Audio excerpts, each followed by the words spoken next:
Almost time to begin. If your friends aren't watching, tell them to get in here. Now!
Welcome to the stream. Returning once again to entertain with my wit and utter humiliation, it's time to watch your favorite Canuck fail. So sit back on your Chesterfield, crack a brewski, and grab your poutine. But today we join together in peace, harmony, and a whole lot of ass-fuckery. Now, it's time to crank up that energy, so bring it on. Hype it up, pass it around, and put it in the chat. Let's hype this motherfucker up. Hell yeah!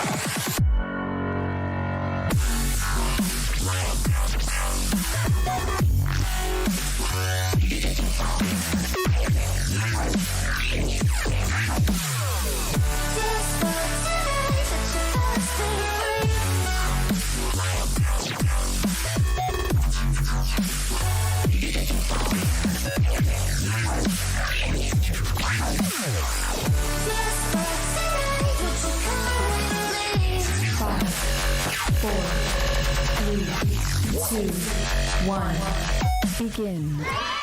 Let's fucking get her. We're gonna be doing Postmasters, and depending on how it goes today, we're gonna see if this is the final Postmasters. Maybe. We'll find out. We're gonna switch this to awesome backing track. That's what we'll do.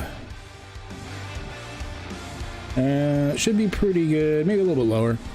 All right, let's unmute myself in the Discord so I can hear these numbskulls. They can hear me that way. Hey. Oh, hey there. Well, hello there. I got snacks. I got snacks too. I got better snacks. Is it bread paste? Oh. Is it That's a thing now. Cheddar Bay biscuits? Bread Yeah. paste. Bread paste. All right. Just don't be eating that bread paste in the microphone. Rule 7 on my Discord. Rule 7.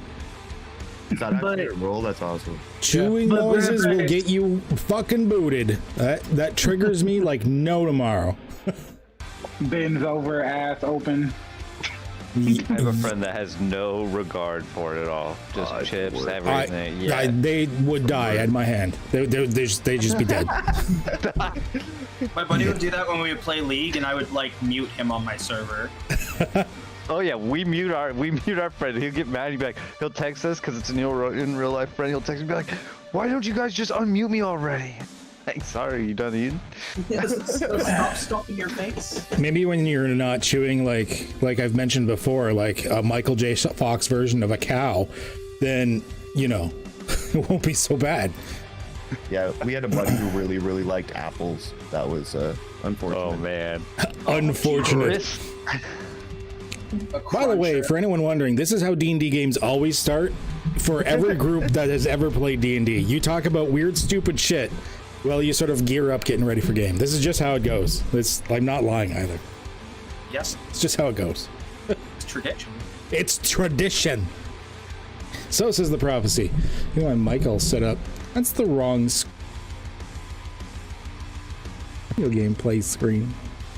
So we have a 6th member again. I don't have the little like talkie icon for him down below. Some say it's because I am lazy and forgot about it, or some say it's because he's inconsequential and no one cares. You make your decision on that one. Okay. Yeah.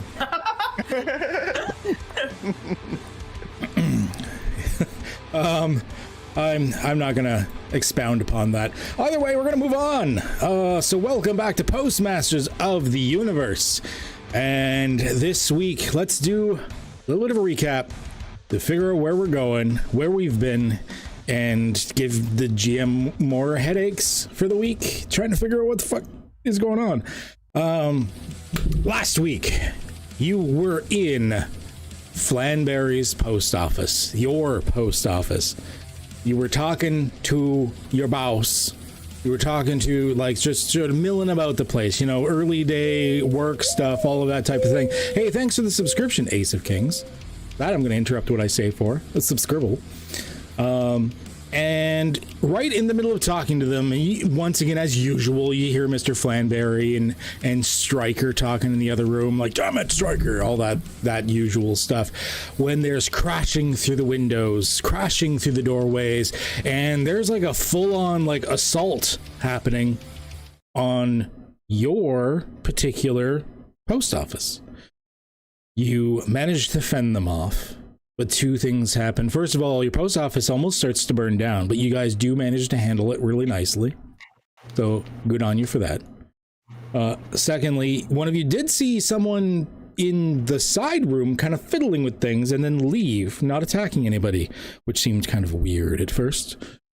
But eventually you guys solved the situation and sussed out exactly what was going on. A rival post office had declared official war upon you, which is normal. I mean, that's what post offices do, right? This is the post office. This is the post office, after all. As your Radithor the Sorter would say, which is still, I think, mystifying you guys.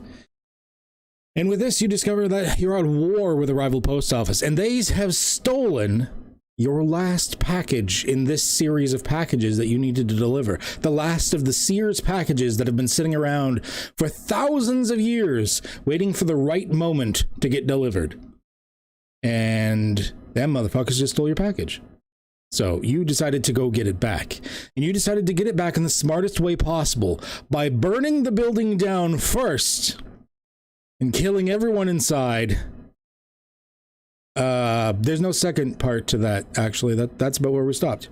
It's maybe not the smartest. I don't know where we're going with that.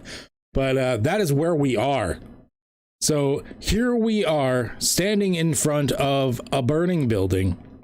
It is probably a while later. Like, it's a large building with a stone foundation. It takes a while for the sucker to stop, but there was more than enough wood in this, like, fairly substantially large building that it's going to burn for a while, and ain't no one putting it out. So let me start my music again, please. To be fair, it was kind of a beautiful outro of just the group sitting there and snacking and talking and watching it burn. It's very me barely escaping with my life. Yes. The giant dire wolf. Now, Edgar Bink, you are not in yet. We will introduce you shortly. First, I need to know what these dipshits, my players want to do about the burning building in front of them.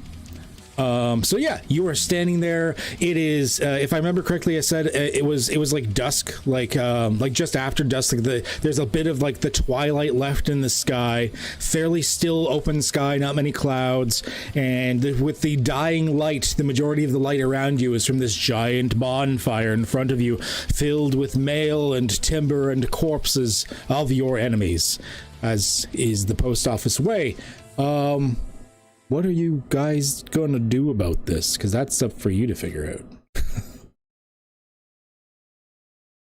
out. Does anybody else have, like, sleeping gear? Because I'm down to just, like, rest here until it burns out. Yeah. I mean, unless we got a way to put it out, but That. Can't just leave it behind.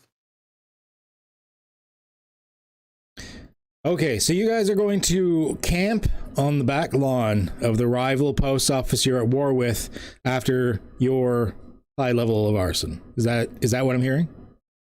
Sounds about right. Okay, that sounds normal. I like that. in those words, it doesn't sound too good, but yeah. Well, when you say it like that, why is what the fuck? My suggestion, bruz, is that we sleep in shifts so that we can keep an eye out. Okay. Smart suggestion. Well, I'm gonna do a thing here. Preload. We haven't gone to this scene in a while since, like, people died. Let's get some of our new people out here. Give me 1 second. Into Puma. Alright, that should be all of ye. Okay, give me 1 second. Organizing a thing, talking to myself. The stream can see it. It's fine. No stream snapping! Activate. Okay, so, I mean, the rest of you aren't here. So we'll just, like, move you guys to the side. However, Radithor the Sorter is a little worried. These guys have been gone for a while. He just sent you to go, like, retrieve the package from the Happy Times post office, and you guys have been gone. Like, at this point, like, you're camping out. Like, it's a good portion of the night has gone by. Let me turn this down a bit. And Radithor, which I will bring out here. Radithor. No, that's Quefflebomb. Radithor. Wizards gotta have wizard names.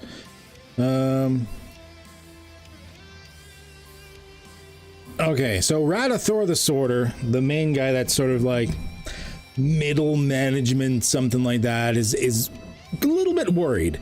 Now, Edgar, you're not entirely new. You've sort of worked for him for a while. You started just in the mail sorting, but he's starting to realize that there's a higher turnover rate going on with this whole elite post office squad than he likes. So he's wondering if he should get someone to go check on it. So, Edgar, do you want to just sort of describe who you are, what you are, anything about yourself? Let me get a picture up. I'm Edgar Bink. I'm a dirty old gnome. I'm from the future. I'm a programmer in the future, and I have all these little devices that I use to do various things, but I don't know hardware at all. So I'm not too sure how to use these things, but I programmed them for a reason.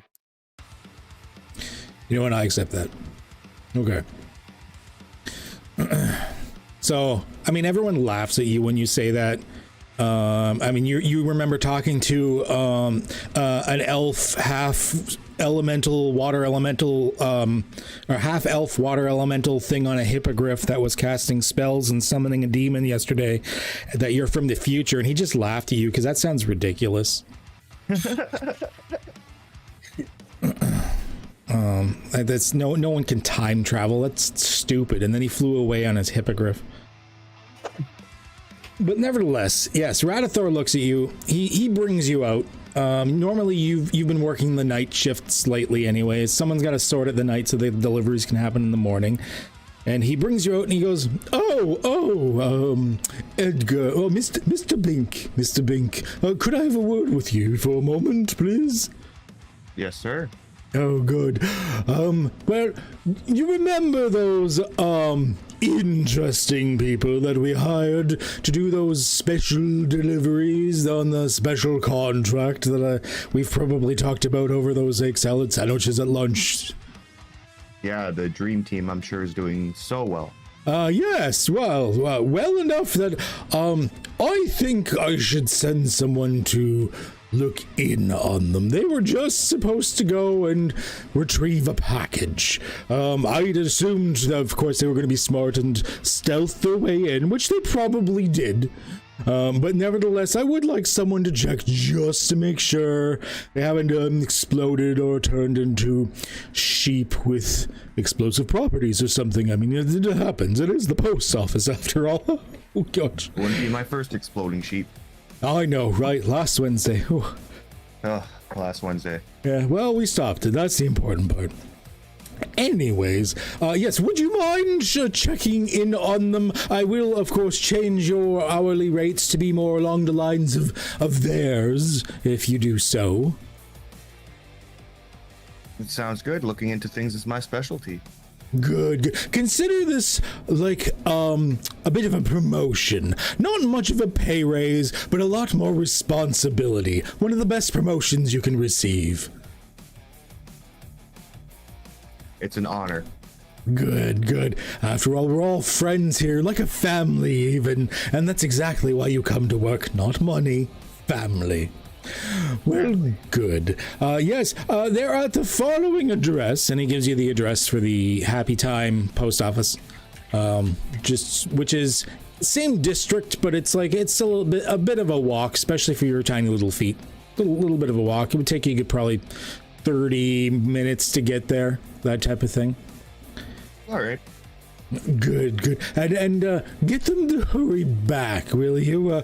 We only have like a day or two left where we're supposed to deliver that last package. It's, I mean, although it's been sitting for a long time, its delivery dates were pretty specific, if you know what I mean. Expedited delivery. I got you. Yes. Well, thank you very much. And basically that's how Edgar Bink is going to be joining, because in about half an hour you guys are I don't know if you're actually like setting up like legit tents or just kind of milling about in the back. Like there's probably some places to sit and stuff. When a guy you may be seen in passing at the office shows up, feel free to say your hellos. Hello, I'm Edgar Bink. Huh. Oh, bro, you can't just sneak up on somebody like that. I'm 2 feet tall. All I do is sneak. I just told you, I'm Edgar Bink. I think we've seen him at the office before, working in the back. What does little thing want? I think I saw the top of his hat. Never saw him. Sorry, I don't look down at things. It's kind of hard for me to do that. Oh, that's understandable. I've been sent here to see what's going on and what's taking so long with this package. We have a specific delivery date, and You're not my supervisor. Puma will like point Well, at I'm the here for a reason. Puma will point at the still like half burning, smoldering building and go, "If you want the package, bruh, it's in there." That's where you put the package? That's what a package was. Yeah, Or we didn't is. put it there. Right. So what's the plan here? Well, We're were waiting waiting till the till fire got- building burns down. We're going to wait until the fire burns. Then I just yawn. If you don't mind, I'm gonna go back to sleep now. Well, it's around the same time that you're finally getting some water wagons actually showing up. It's been like a couple of hours, so great turnaround time for the fire brigade. They finally show up with some water wagons. They're like ringing a bell in the background. You hear they're like that ding ding ding ding ding ding as they're showing up. And another little gnome actually steps off, and like they're all dressed in fairly good protective, like oiled clothing, stuff like that. But another little gnome that definitely seems to be in some sort of nicer uniform actually gets off and starts to approach you guys. Looking around, he goes, "All right, what sorts of things is going on back here?" We just came to get a package, but as you can see, we couldn't get in, man. But like over there, there's like a stairwell, and like on the left of the west side of the building. If you could pour that out first, that'd be doing us a real solid, man. This looks like it's probably a little bit too far gone. I think that I think we're gonna have to let it finish. Are you okay? Yeah, it's fine. You okay? Yeah, You need some medicine? yeah, it's allergies. I was a professional healer, but no matter what I did, I couldn't finish my allergies. Hey. But yeah, do you own this property? Yes. Yes, we do. I would like a deception check for that, please.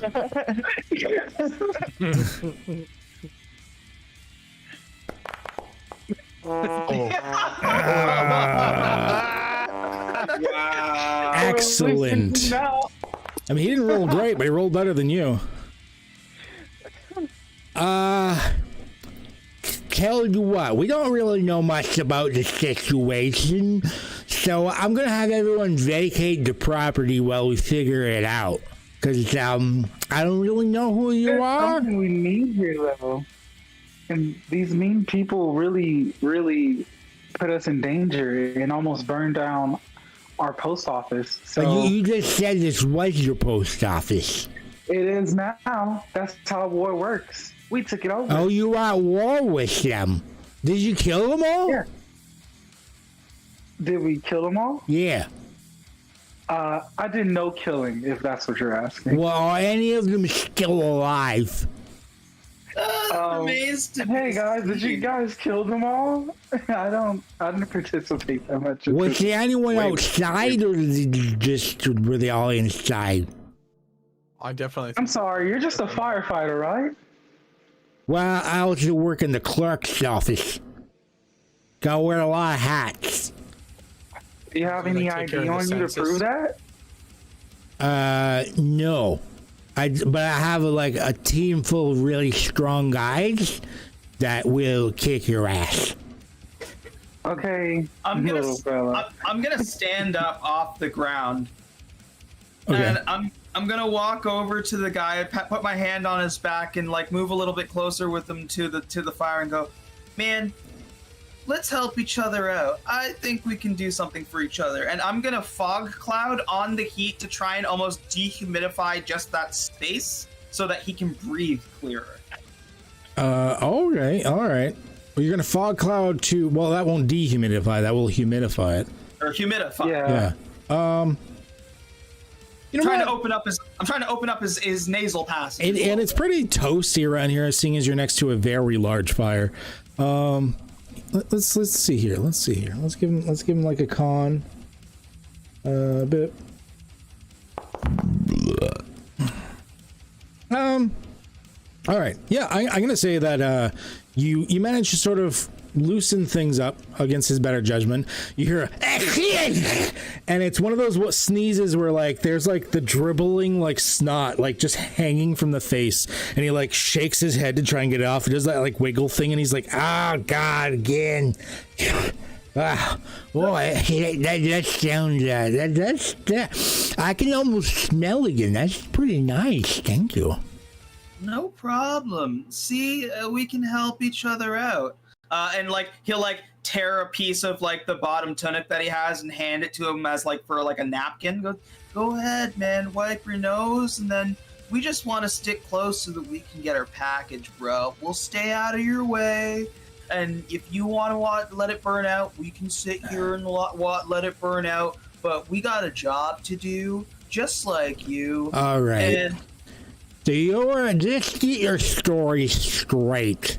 You were at war with these people. Official postal war as happens. Now there's been no confirmed 100% kills, so you might still be at war. So I can't stop you from going in there, technically, until that's proven. And I'm working with you on this, so hold on. This is a bit of a journey. We're gonna get there, though. So what I'm saying is, we will do our best to clear the area for you. You can get your package at maybe a bit of a donation to the fire department. Does that sound good? oh, that sounds amazing, bruh. We support the fire department. You do fantastic work. People don't normally say that about us, but I appreciate you saying that about us. Well, I appreciate what you do, man. Yeah, like I said, I mean, you got the water kegs here. Even if you want us to do the work, we just want to kind of clean up that space, the stairwell, and we could probably still get in there. I mean, it might be a little smoky, but I don't know. Baco, was it stone down there, bro? Yeah, it was mostly stone down there, man. I mean, wooden stuff and here and there, but mostly stone foundation. See, we should be fine. It's just get the package in, out, and then we're out of your hair. There was a lot of wood boxes, though. All right. Well, yeah, okay, that sounds like a plan. Tell you what, just make sure to tell your post office to give an appropriate donation to the fire department. I mean, we work together pretty closely. I mean, the post office sets an abnormally large amount of fires, and we help put it out. What's your name? Sorry, I didn't catch it if you said it. Oh, it's Salisbury. Salisbury? Yeah, it's Salisbury. Isius. I see you quick, Rick. Sorry, that was Vicious? Isius. Isius. I don't know how to spell that. I'm gonna wing it. That's Salisbury. right. You don't know how to spell it. Firefighter. Remember to make donation or have Flanbury make donation. Cool. Asus, do you have a particular amount that you guys want, or you think just like every little bit helps, or?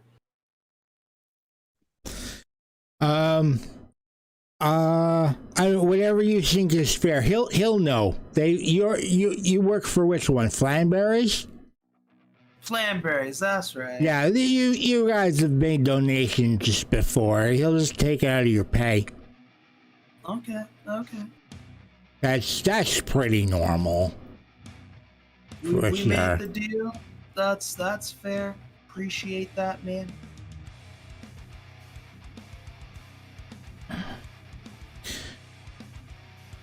Excuse me. All right. So hopefully I haven't loused this up and this is actually working properly. So I took all the fiery bits off. So pretend this building is a lot more blackened and charred. I'm going to pause for 1 second. So what happens is he goes to the water trucks, and they don't hook up hoses or anything like that. It's they don't have that level of technology. They use something a little more practical. He opens up the top of the barrel, and out comes a water elemental. Like the water actually climbs out and begins to climb through the fiery building, putting out the fires and stuff like this. I like that. You actually hear the water elemental like enjoying himself, going, "Yippee! I love this job." Because that's what a water elemental sounds like. So yeah, he goes splashing through, and he does indeed douse the area on the left side. You know, the right side is still a little bit burny, but the left side was a lot more stone. You know, it was a lot more stable. So you think you're a lot better for that particular thing. Yeah. So with that, I'm gonna unpause, and you guys could adventure forward as you wish. All right. Let me do this so I can actually see. All right, Baka, lead the way. Oh yeah, your guaranteed trap setter right here, or not setter, I guess. Trap finder. Triggerer. Trigger. Yeah, Trigger. trap finder, I like there. I guess you did so find when that I one was there. in here, I came from this door, and then this is when I came up the stairs, and I couldn't unlock this door. Yeah, here, I'll reopen that. You had actually left it open, so I'll like reopen the doors that were opened. So if anyone's good at lock picking, you know. I might be, brother, and I'm just gonna try and kick it open.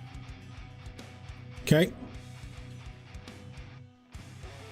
I'm going to get you to make an athletics, or actually, sorry, well, oh, I was going to give you the option.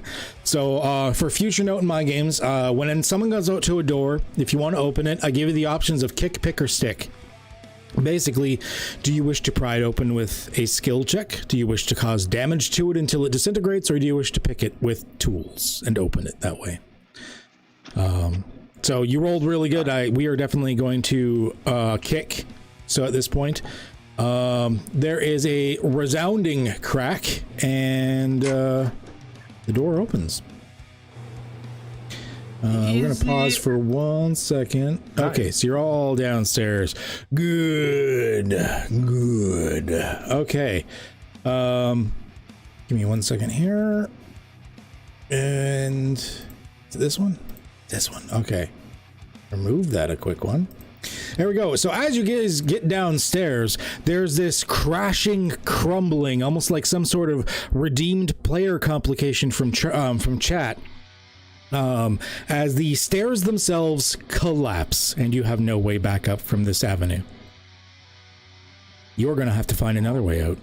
And actually, I'm going to, because this is sort of rubbled, so I'm blocking that. All right, go ahead. Adventure forth. All right. Well, that's complicated. Oh, we can't go back up that way. I've actually removed the trigger on the stairs. You literally, you can't even go back up. Luckily, the package is this way. No, it said it was south, so it could be in anywhere down this way. Get rid of you. How's the state of things down here? Like, is it smoky? It's very smoky. You definitely, like, there's little bits of the ceiling that probably didn't do great, but it looks like even in the wooden parts, there was like a stone underlay, like over it type thing. Okay. I was going to see if I Right could here. find traps.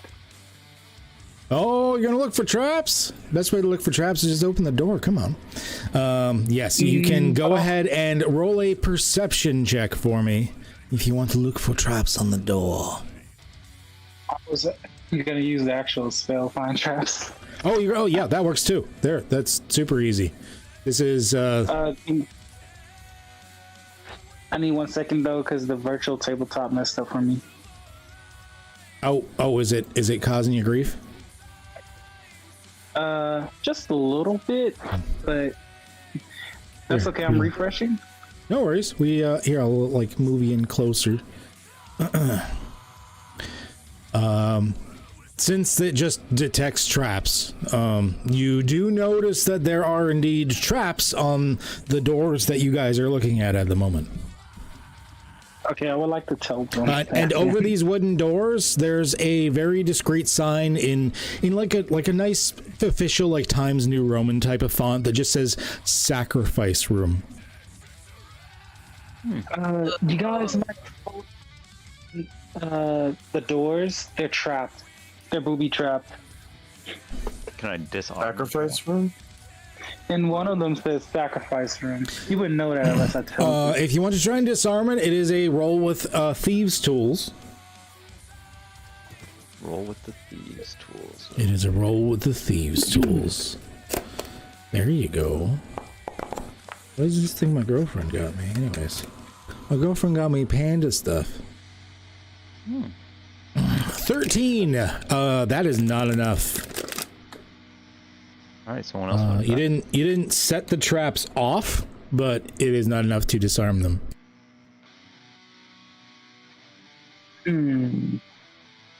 Ooh, do I have any on my inventory that I can? These tools. I can always set another fire. Please don't. You can try again with the thieves tools. Just the check is higher. The way I run it is like every time you try it, it gets a little bit tougher. All right, I'll try. I could kick the door down. You could. Hold it down. Just watch. So basically, at this point, I need like a 20.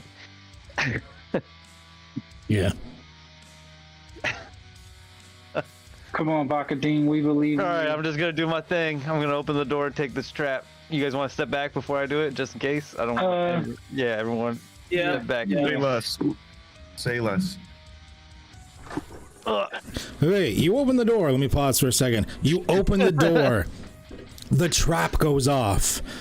There is a small audible warning that says, "You do not have access to this area." And that was the trap. Oh, Miracle wheel. Oh, let's go. Okay. Okay. As soon as you enter the room, there's someone alive down here. You trapped Postmaster Squeeble in the basement, in the sacrifice room. Yeah. So, pausing for a second. This is when I was not expecting this to happen, but apparently we are entering combat now. So, always surprises. Okay, so in the combat tab, you should have the option to roll for your initiative. Feel free to roll for your initiative.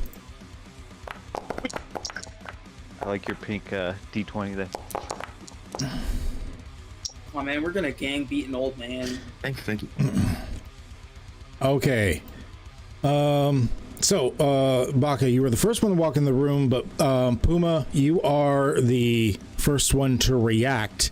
As you do hear from the other room, "Get out!" Yeah. The game's still paused. Oh. It's because I don't want you to do stuff. Yeah, I know. 20.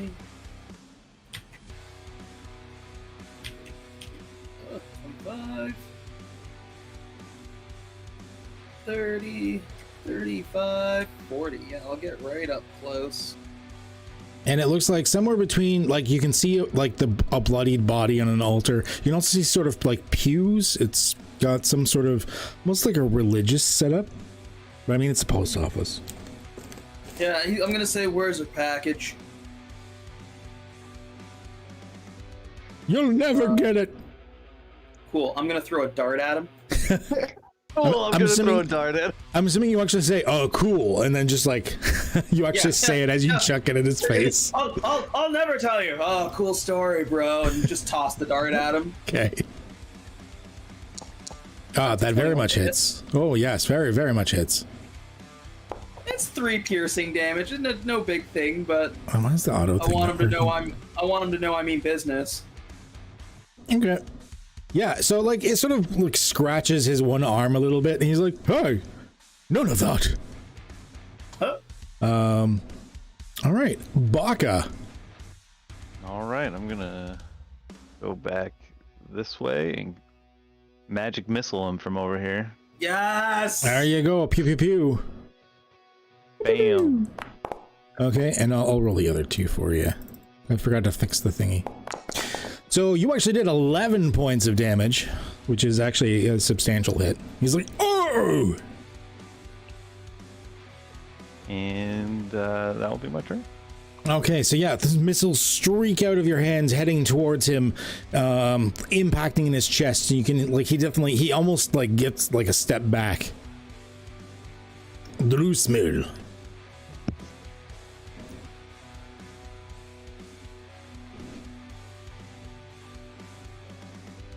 I think that's like as far as I can move. I think that's 30.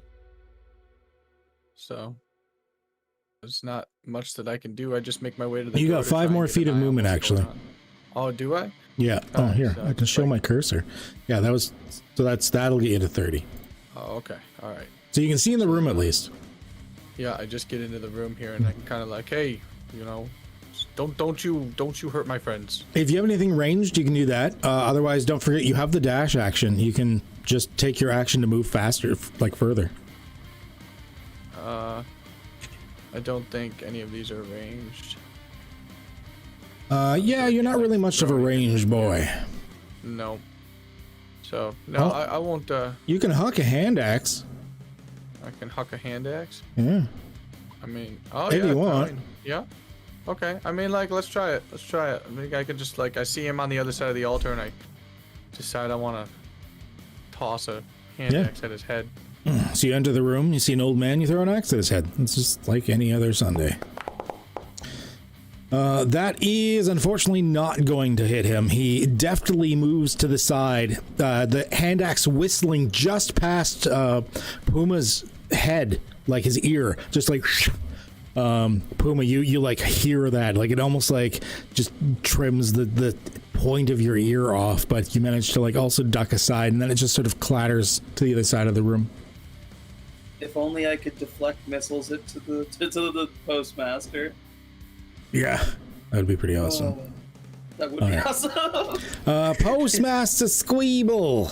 Fuck, I don't even remember what he does. It's an action. Oh yeah, I forgot I could do that. Okay. Well, he is going to do that. He is going to use his action is going to be summon postal worker. Because Postmaster Squeeble is also in charge of human resources and thus can summon forth one of the following minion versions of, and he is going to choose he's going to choose a male thug. That's what he's going to choose. So, NPC, no, mobs, male thug. This guy just like pops into existence. Helps if he's on the right floor. Pops into existence. Oh shit. Yeah, you have no idea where he came from, how he came from, why he came from. And apparently he rolled a 0.08 for his fucking initiative. Beautiful. Beautiful.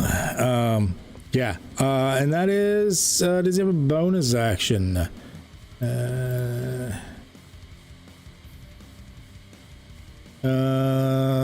No, that's another action, so he can't do anything right now. That is going to be it for him.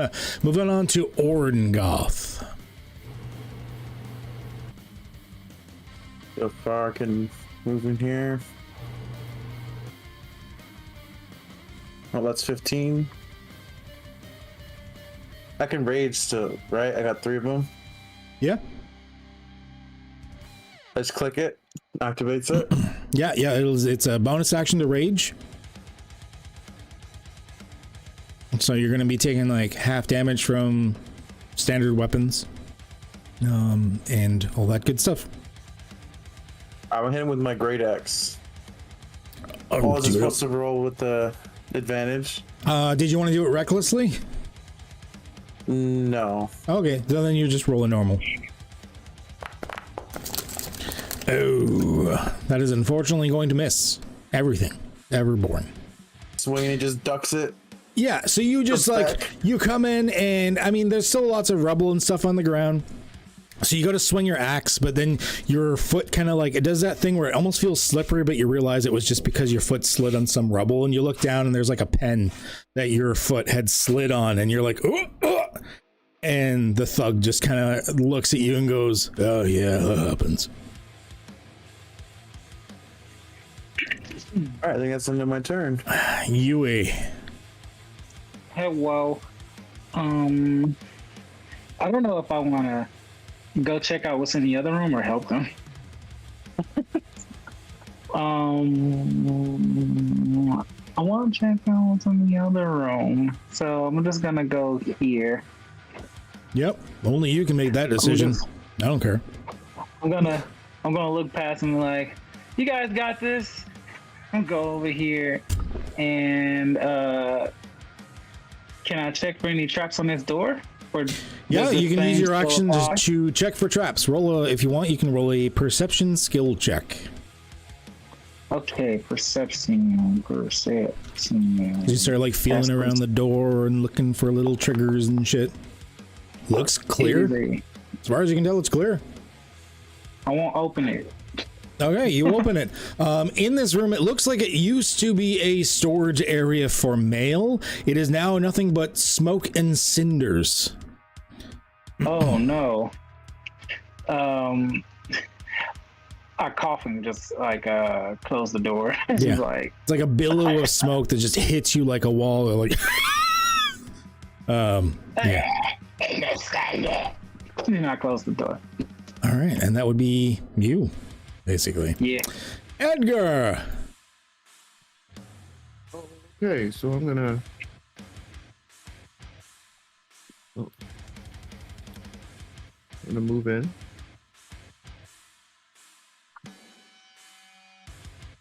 And I'm gonna cast Suggestion on Seeple is his name? Squeeble. To help us find the package. Squeeble. Or help us get the package. All right. Oh, Suggestion, such a good spell. Yeah, go ahead and click to cast it.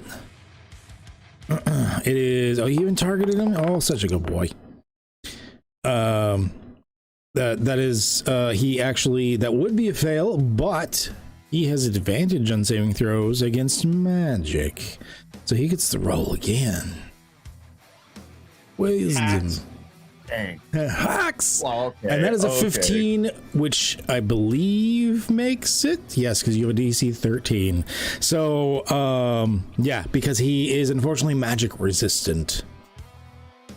So you suggest to him, like, go get us the package. And he looks at you and goes, maybe I should. No, wait, why would I do that? No.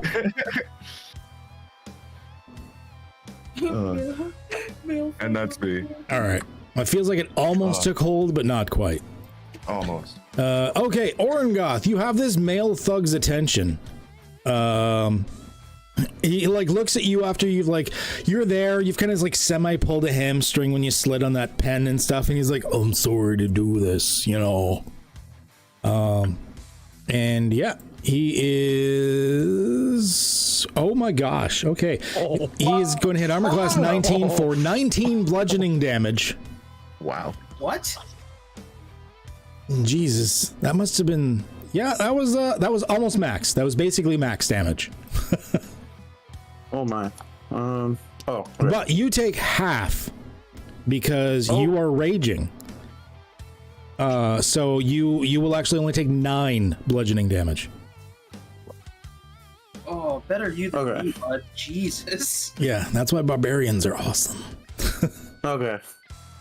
So yeah, this like huge mallet of a mailbox comes in and it's just like thud crack, and you think like anyone else in the party might have got shoved back a bit and just like really felt that deep, but your muscles alone managed to ward off much of the damage and you just kind of tough yourself through it.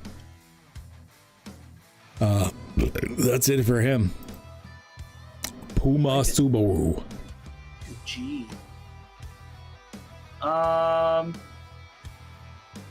gonna risk attack of opportunity. Go away, message. Let me do my thing. Thank you. Well, at least it wasn't like a dramatic amount of damage, but he did hit you for 8 bludgeoning. That's fine. These guys are all over the place. I'm going to swing in on the Postmaster with my metal bow staff. Okay.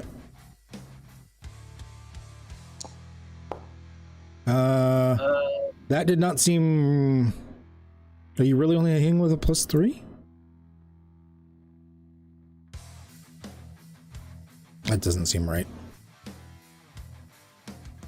Oh, because you're a monk, you should be able to... It's treated sort of like a finesse weapon for you. It's still using your strength, and you could be using your dex. Gives you an extra +1 to it. Oh, I didn't realize it was set up like that. So it should be... it should be 15. It still misses, unfortunately. He's kind of a tanky mofo. Yeah, that's fine. I'm gonna spend a key point to Flurry of Blows. Oh, yeah, do it up. He was sort of meant as the boss fight for this situation, and then you burn the entire building down, so... Yeah, that's how we do. I don't know why that's at disadvantage. But what was the first roll? Okay, it took the first roll, which was a 5, so I still missed that one.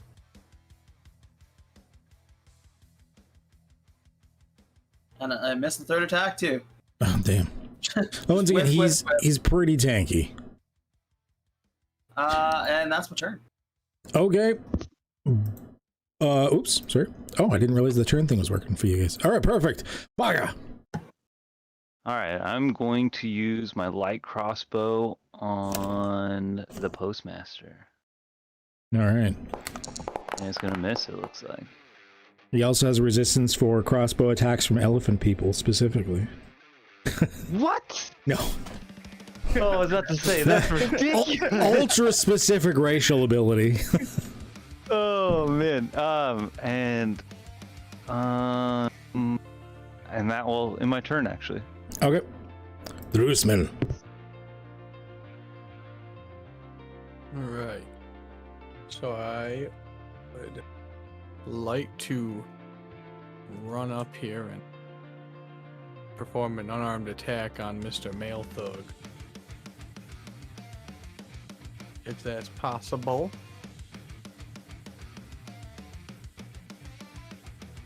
Let me see. Unarmed strike. Wow. You hit. Oh, yep. Right. Yep. And go ahead and roll that D8 plus 3. Yeah.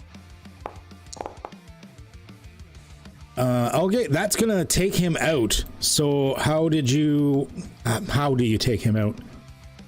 Oh, well, I kind of sprint over because I seen him attacking Orangoth. I sprint over and jump up into the air and kind of come down with a Superman punch that just launches him into the bookshelf behind us there, or the pew behind us. Oh, so he just like He cracks the bench in half, thus ending him. Oh shit! Yeah, just like crack. Just collapses in. Yeah. Get wrecked. He's done. All right, and that is it for you. You've still got movement. Yeah, I was gonna say I think I have another 15 feet. think I can move up over here, get closer to the Postmaster with Subaru, and then call it right there. All right. bruh? What's up, man? How many attacks does he get? 2?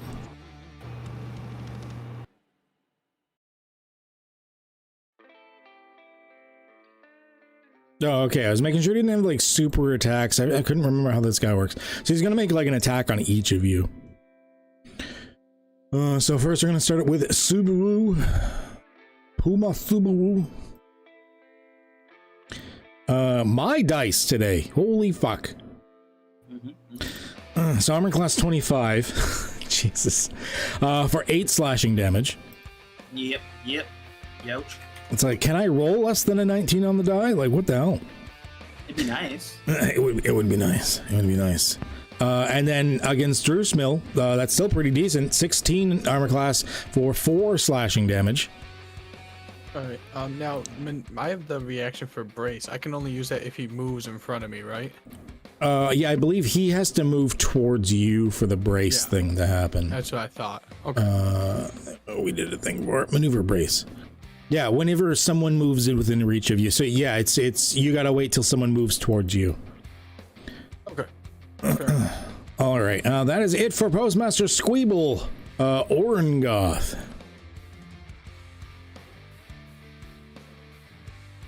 Enraged from the male thug's attack. Mm-hmm. Can I attack recklessly with the great axe? Yep. I have to roll that with the advantage, right? Mm-hmm. Yep. Reckless means you have advantage to roll, but all attacks against you have advantage. How would I do that again? Hold the shift key while you're clicking it. Is the easiest way, I think. There's like a couple ways, but I think it's easiest. Oh shit! Yeah. Oh, it's a good thing you did, because that low roll would have sucked. Ooh. Yes. Oh, there's a solid hit. That was a good chunk of his health gone. So yeah, and now he's like kind of focused on you because you just like heard him, and he's like, oh you. All right, Yui.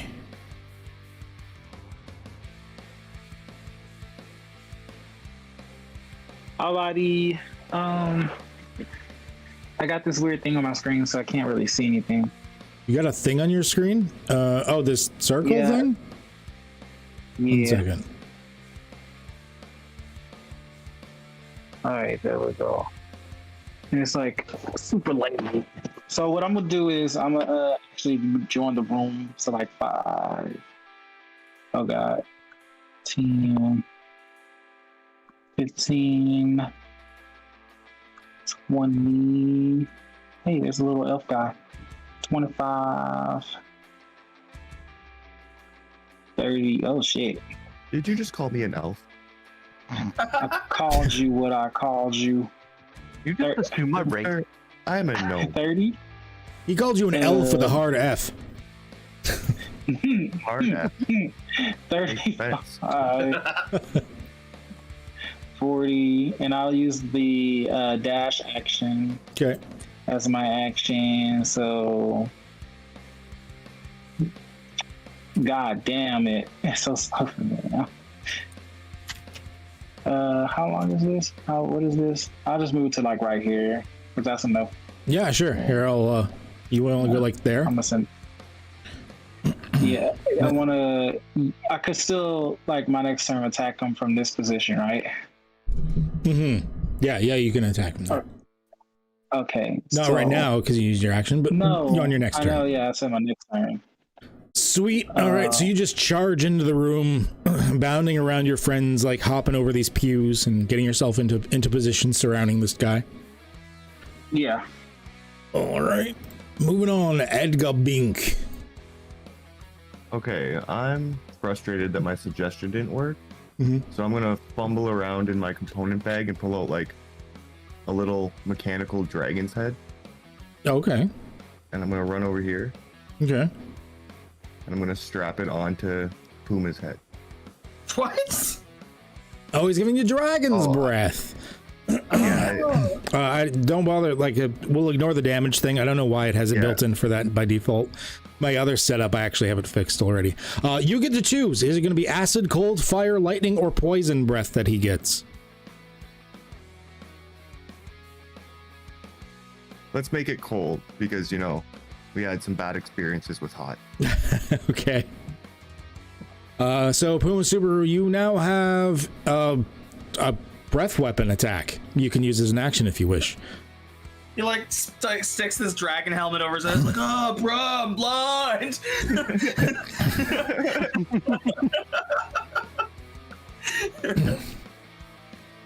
All right.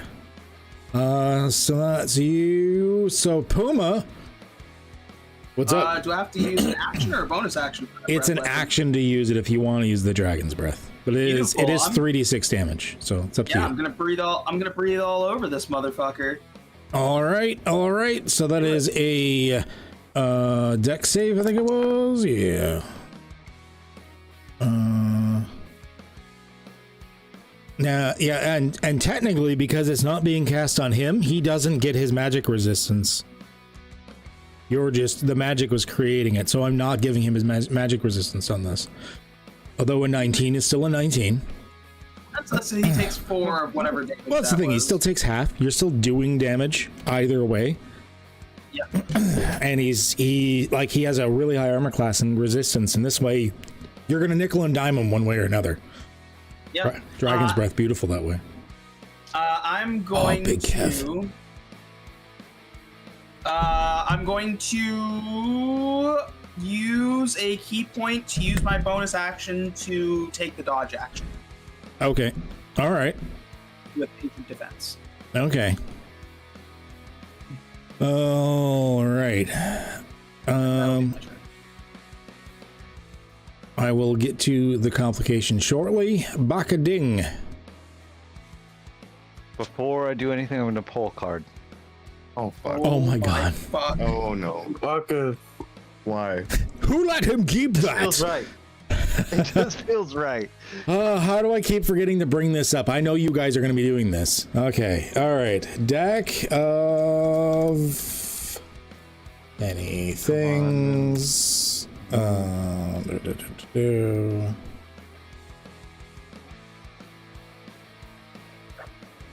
Okay, all right. So you're drawing one card, right? Correct. Oh, why did I give you guys this?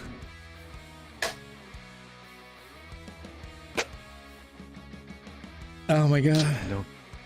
Wait, you can draw more than one card at a time? You can draw the entire deck. Oh my god. Oh, I don't know why you would say that, Baka. Don't give me ideas. Okay, you don't want to do that because you will die. There's like 3 cards in there that instantly kill you. So it says you know that this happens too. It's not like you don't know this happens. You drew the Fates. You gain the ability to rewrite reality. You get to erase one event from history as if it never happened. The part where girl died. Wait, so I get to erase the whole event that ever You happened? get to choose an event in history and be like, that didn't happen. Like in our realm, right? Wait, could he like go back and reverse? And any like, that event that whole- you know of from history. Because you got to choose this, you got to know about it. Or what happened with the last bit of cards? Can I reverse the last hit on Puma, I guess? Yeah, so you can just say that Puma never got hit. Yeah. Yeah, you can do that. I'm up for that. That's less work for me. I don't have to be like, all right, time to rewrite the campaign. Puma, you really wasted that card. Yeah, Puma, you get 8 hit points back. Nice. Yeah. Thank you. Yeah, you And can, then with that, I will use a crossbow on our evil postmaster. All right. And still miss. All right, playing with fire. Drusmel. All right, now I have the commander strike. does that forgoes my attack just to make someone else attack? Yes. In place of your attack, you can use you can forego one of your attacks, and you use your bonus action to be like, "Hey, you attack," and you get to roll your die and the your dice, and you add that onto their damage if they hit. Okay, so then I'd like to use Commander Strike so that Puma can use the Dragon's Breath again, or use the Dragon's Breath. I think it's a one-time. Oh, is it? No, Dragon's Breath lasts for a minute. Oh, okay. It's an action to use, but he's giving you an action. It says specifically an attack, but fuck it, I'd give it to you. So yeah, if you want to do that, you can have Puma breathe on him again. Okay, I want to do that. All right.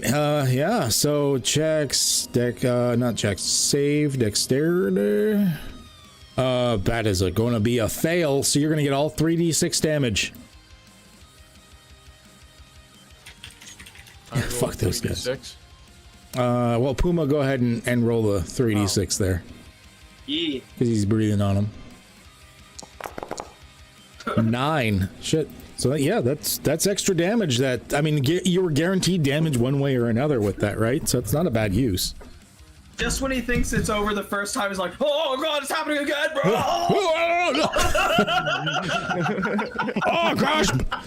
He looks just dead in the eyes through this dragon mask, through the pain of the cold, and he just looks at you and goes, "Oh, my nipples are so hard." It is his turn. And okay. Yeah, all right. So what he does is he's going to use his action to call a male thug again. He's like, "I need backup here."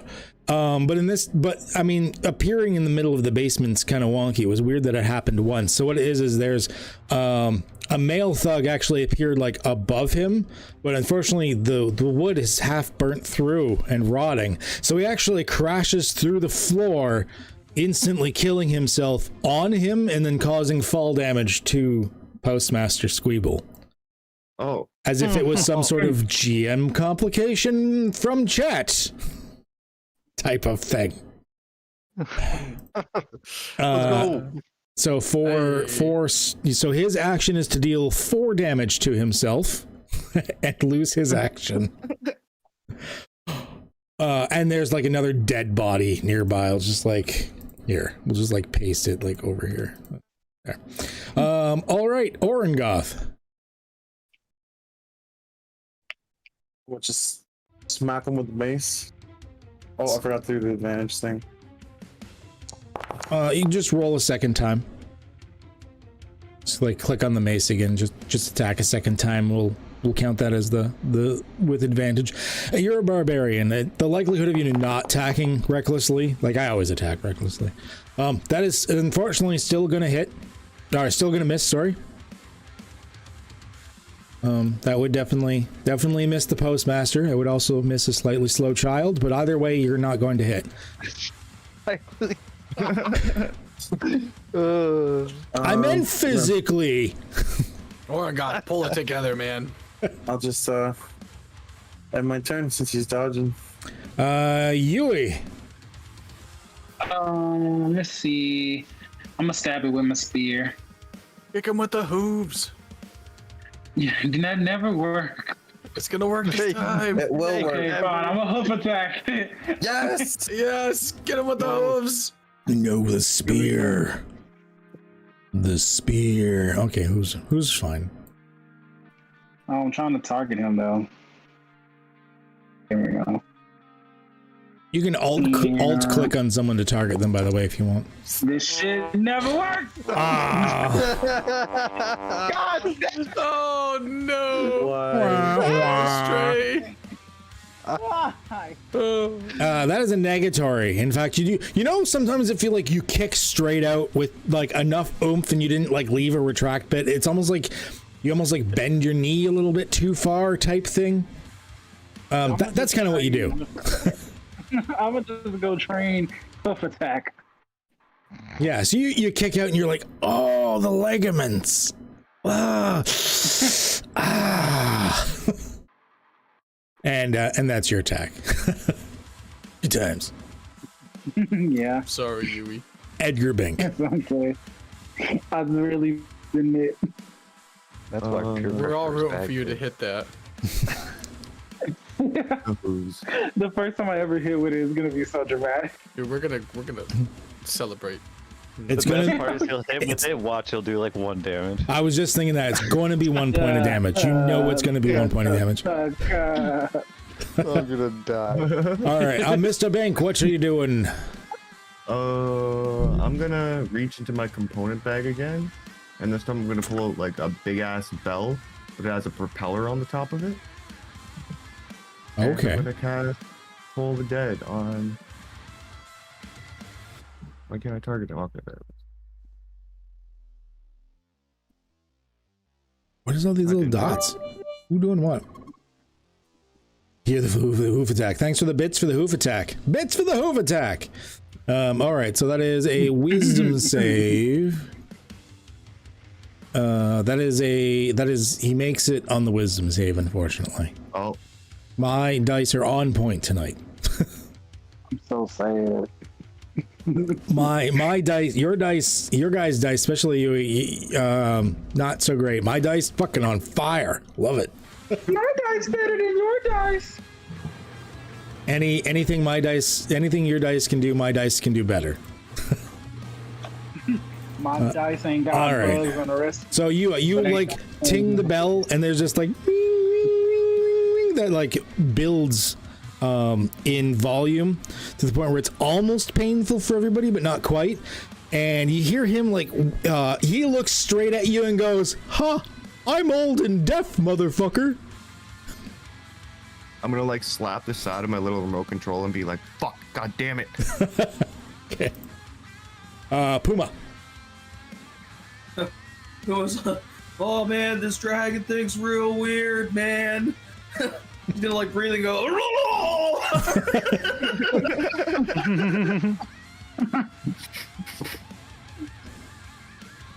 You're vomiting cold. Save. He makes it, but he still takes some. It's still hurting him. Just whittling him down. Whittling him down. Frostbite. Baka. All right, I'm gonna let's see. Spells. Why? Is that all? I guess I only had 1 spell thing to use. I guess I'll do the light crossbow again. Yeah. Artificer. Well, I think you still were low spell slot from before, and artificers are kind of like spellcasters light. Like you get less than like a wizard or a sorcerer. Gotcha. And then that's a miss. That is a miss. Yes. I will end my turn. All right. Goes wide. Drusmil. Can I like run up between Puma and Edgar here and like come around to the backside and just try to yoke him up? And Sure. Here, let me move the body out of the way here. We can see. Take him from the backside. Yeah. So I'm gonna run around and I'm just gonna What are these dots on him? It costs an action to take out my double-bladed scimitar, or No, no? item interaction. As part of an attack, you can draw a weapon. Okay, so I want to draw my double-bladed scimitar. Okay. And like, I'm gonna stick with the theme here. I'm gonna like jump at him from the pew, and just try to smack him in the face with it. Ooh, coming down, parkour. Parkour. Parkour. Bow. Like a kick off the wall. Okay. First attack misses, but it's a double-bladed scimitar. You can spend your bonus action to do a second attack. Oh yeah, same thing. Yeah, same. It's the same thing. All right, Unlike normal dual wielding, it's all the same bonuses, which is nice. we're coming back up. Here we go. Bow. There you go. Slam. All right, go ahead and hit that 2d4 plus 3 slashing. That's actually a pretty good hit. He's coming through his arm. That was pretty solid. great. I just cut his arm off with his scimitar. Yeah, so you missed the first time, and then the second time, rakes up the center of them. I never actually showed a picture of him. My bad. 1 second. Where the fuck are you, buddy? Well, he's all frozen and cut up now. Well, frozen and cut up now, but that's Postmaster Squeebles. Yo. Ew. He's like actively lit candles on his shoulders and stuff. Although they'd probably be put out now thanks to the dragon breath. I don't know. All right, yeah, that he's not looking too pretty. So he's going to look at you, see how hurt you are, and he's going to try and retaliate. And my first bad roll of the night apparently happens, but he gets 2 attacks because fuck you. And he hits armor class 17 for 6 points of slashing damage. Screaming this, probably why I'm still laggy. So yeah, Durshmel, you take 6 points of slashing as he retaliates, and he's like, "Take that, Orengoth." He does actually have multi-attack, but I'd like making him think I just hate them as a DM, so it's fine. Swinging recklessly because I missed last time. Okay. Enraged. Try again. Oh, that's gonna hit. Take this, Postmaster. Pop. It's still damage. Whittling him down. So you do 4 points of damage. He's a tough nut to crack. That's for sure. He's a tough nut to crack. Yui. All right, I'm gonna stab him with my spears. Or do I get a foot attack another shot? Ooh. Double down, hoof attack. Huff attack. Doubling down for the hoof attack. Yeah! Oh, go ahead and roll your minimum damage. Let's go. Roll a 1. Roll a 1. Oh, you actually rolled decently. All right, 5 points. I finally landed hoof attack. Right. Yeah, so you kick out, and he staggers back into it a bit, and you kick him, and it's like a crack, like on the side of the hip, whatnot, and you hear like, "Oh, my hip!" I laughed to myself about it. Old people beatings. Edgar Bink, your turn. Okay, I'm gonna just try my bell again. Ring my bell. Ring the bell. That is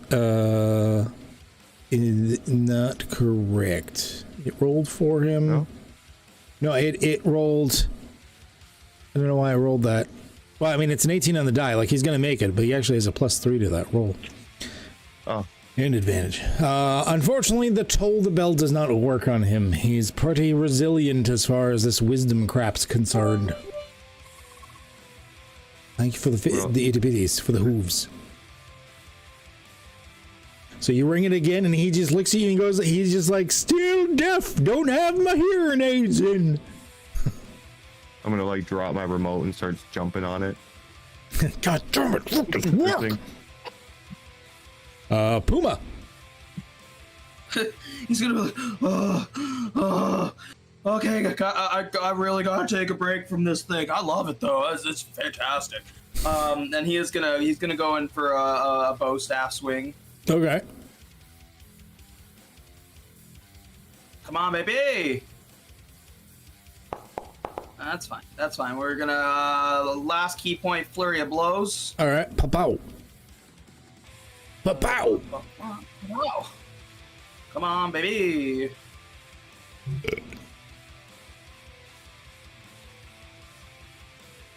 Yeah, there we go.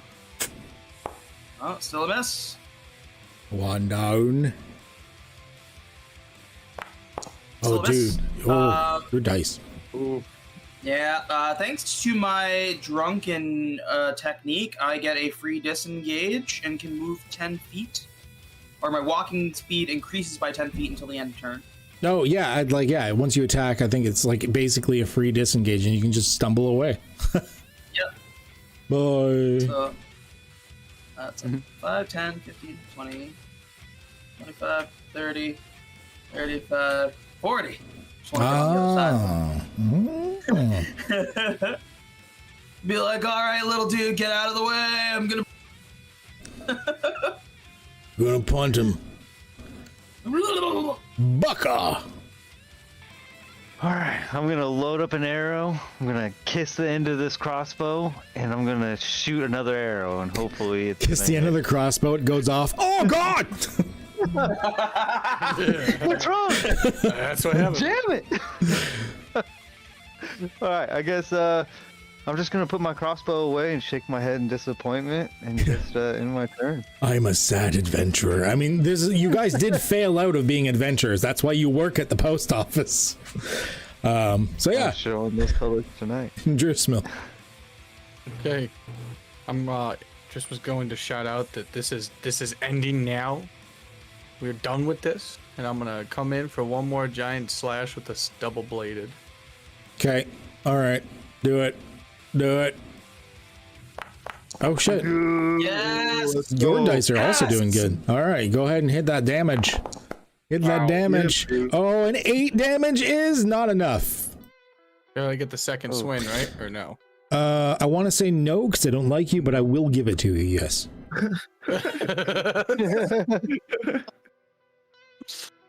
Come back up then.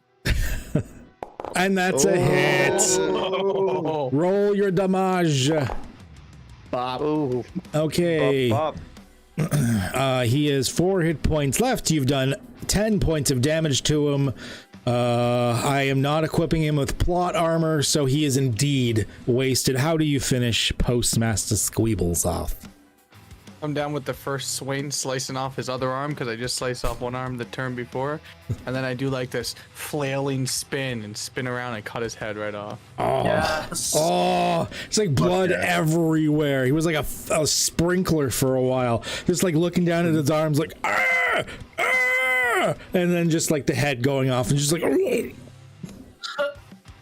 Before the spell ends, can I use like the last breath weapon to like breathe over it and turn it to ice? Yeah, It's sure. like a frozen blood fountain.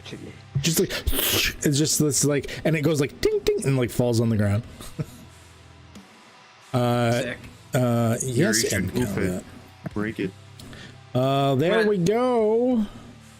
Take that dragon helmet off and hand it back to the gnome. Be like, that was the sickest ride ever, bruh. Oh man. He's like, can I? Is there a way to like inhale? Like, could I put my weed in there, man? That would suck. I will. I'll try to make some adjustments, but I'm not really a hardware guy. Yes. All right, let's Anybody have any healing? So looking around the room, you actually see a decent sized package, sort of tucked behind this sacrificial altar. Oh, guys, what's this back here? Oh shit. And it does appear to, it's like the same handwriting and everything like that you recognize from the other packages. What's up with this body? Oh, that's the post office's. You can tell, like, as per normal procedure, that's the post office's most recent sacrifice. That doesn't the seem. post office. Does our post office sacrifice people? I haven't seen a sacrifice room, but That's what I was the whole thinking. building. Of course they do. Say we haven't been in the basement. They're a post either. office. What post office doesn't sacrifice people? Are you what the fuck? They're just people. I'm going to make an executive decision now. The god of mail and postal work is named Gorgoth the Massacre. He demands sacrifices for mail to be on time and is also like a sub-god of murder. But primarily is postal. He's just got some things crossed. All right. Sorry, that was Gorgoth the what? Gorgoth, the, what did I say, Massacre? Gorgoth the Massacre, god of mail, postal workers, and murder. Out of male postal workers and murder. All right. Like how murder's just casually sprinkled in there. Yeah. All right, so it looks like we have our package, guys. Yeah, one of you feel free to loot the package. I got it. I took it. Got it. All right. Does anyone have any healing potions or spells? I'm about to die. I have a healing I'm spell. feeling really tired. Not that kind of wizard. You need a healing. I got a healing spell. It's called healing I touch. got Me. dynamite. That will not work, sir. Puma's Dynamite gonna will not reach- do the job. I can put you to sleep. Puma's gonna reach into his Heward's handy spice pouch and pull out a bit of weed and roll it into a joint and be like, I got this for you, brother. Best healing around. All right, I'm gonna cast Cure Wounds on him. Okay. I'll just look at him with his weed. You heal his body, Puma's healing his soul. Let's see how far that gets you. I'll just take a big old puff on that joint while I'm watching Yui cast his little spell. Little spell? Fuck you, die. I hope that weed heals you. Die! Wow. I don't know the severity and strength of spells. I just hit things, man. You get 5 points of healing. Hey, better than none. Yeah. Hey, if you go down, I got spare the dying, so no worries. I mean, I can cast it again. I have another Also, slide. Drusmil, you still have your second wind. You can actually heal yourself by a D10 plus your fighter level. Second win. I forgot all about that. Once per short Look rest, at this you man can begging for heals and then 1d10 heals plus himself. 3. I forgot. What a greedy, health grubbing teammate. Wow. I'm sorry. Here, you get 8 points of healing. 8 more points of healing. Thank you. That's like the guy that's on the corner asking for change, and then he goes into his parking lot, gets in his BMW, and drives into it. Thanks for the money, sucker. That is the fucking same energy. Thanks for the heals, boy. Now I'm gonna heal myself the rest of the way. Yeah. Peace.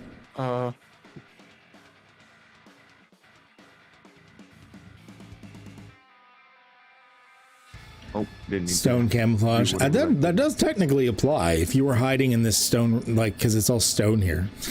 You would be able to get it. Like, I think it's an advantage. Yeah. Nice. No one sees you hiding in the stone.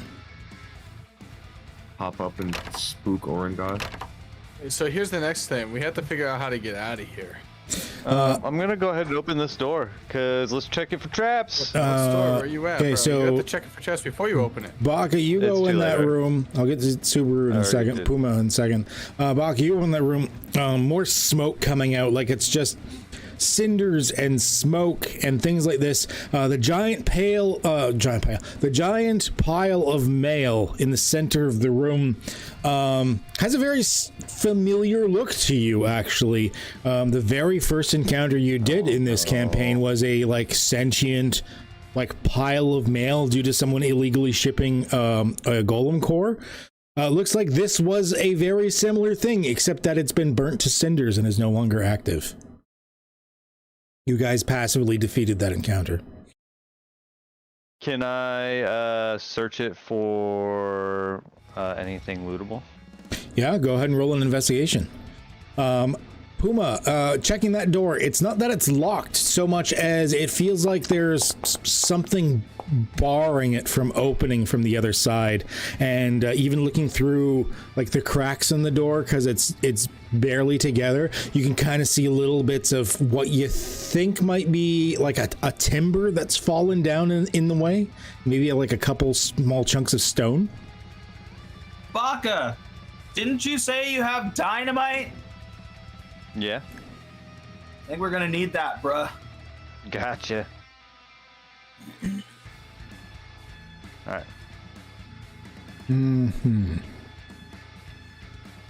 22 is actually really good. 22 is enough to find something if there was anything to be found, Rip. which there is So not. we need dynamite for this door. Yeah. As Alright. I'm already running around the corner. How I have 11 sticks. I have 2 bundles. A powder keg and a plunger. What should I use? Technically you're carrying a powder keg and plunger with you. That's not small. Should I just do how much is in a dynamite bundle? How many sticks? Like 3 sticks of dynamite. All right, let's go ahead and I'll just do 2 sticks, and we'll make my singles down to breakable by 3. So, how do I make this? How do I use my dynamite? I guess. Would I go to? I think I set it up. You can just click on it like you would a weapon. Using this trinket will consume 1 of 11. Yeah, because you currently it says you currently have 11 sticks of dynamite. If you click on it, it consumes 1. And so I just do it twice then instead of. Yeah. Well, you just do it twice. There we go. And we'll just I don't have to worry about a saving throw because it's a door. Then we'll just roll 4d6 or roll both of the 2d6s there for damage. Okay. Now I'm assuming you're not standing there while it goes off. So you don't actually have to physically move, but I'm assuming everyone is kind of getting out of the way. Maybe it's a weird assumption for me to make, but Ooh, pretty light. okay. One thing I would like you to do, now you have never set off an explosive detonative charge inside of a building that's half fallen down due to tremendous amounts of arson while you're also within the basement and trying not to kill yourself sort of situation, as happens on the Sunday. I would like you to set, let's make a intelligence ability check to see if you know how to set this appropriately, not to just make things worse. So that would be a check. Or no, that'd be in skills. No, that'd be checks. You got it right first time. Checks. Check. Intelligence. Gotcha. Well, much to my chagrin, that's actually pretty good. So you set it up. You'll kind of stand back for a second, go, no, and you like move it over a little bit, and you go, that's better, and then you set it off. Which is indeed going to be enough that it's going to clear it without bringing the rest of the wall down. And opening it up. And you guys are able to leave. Now I'm not going to make you guys actually like walk out because you're just going back to the normal map or anything anyways. So we're just going to go back to the main screen. It is with this that you escape into the night. Thankfully, this half of the building has also been put out by this time. The water elemental doing his thing, traipsing through what's remaining of the coals of the building itself. And you have successfully escaped the Happy Times postal rubble. You have the package. What would you like to do? Made it out of there. Yeah, fuck you, Happy Time. I suppose you should get this back to the post office. I'll pat the firefighter gnome's back and say, "All right, it's all yours, brother." Thank you. And we'll make sure you get that donation as soon as we can get it to you. I like to walk by him and like buck at him like, bitch, ever threaten me again. Ow! What? He like falls over, which is not a big distance. He's so tiny. Yes, people. Yeah, well, was there anyone that was alive down there? Do we need to do any rescues? Nope. Okay, good to know. Thank you for looking for us. That's very nice of you. Yeah, no problem. All in a Thank you. day's work. Get out. You gotta tell us twice. Good. And with that, you guys disappear back into the night, heading back towards Flanberry's post office. It is here that we have once again all collected back. We're going to use the Theater of the Mind screen here. As you get back to Mr. Flanberry's post office, where everybody knows at least part of your name or they can guess something close.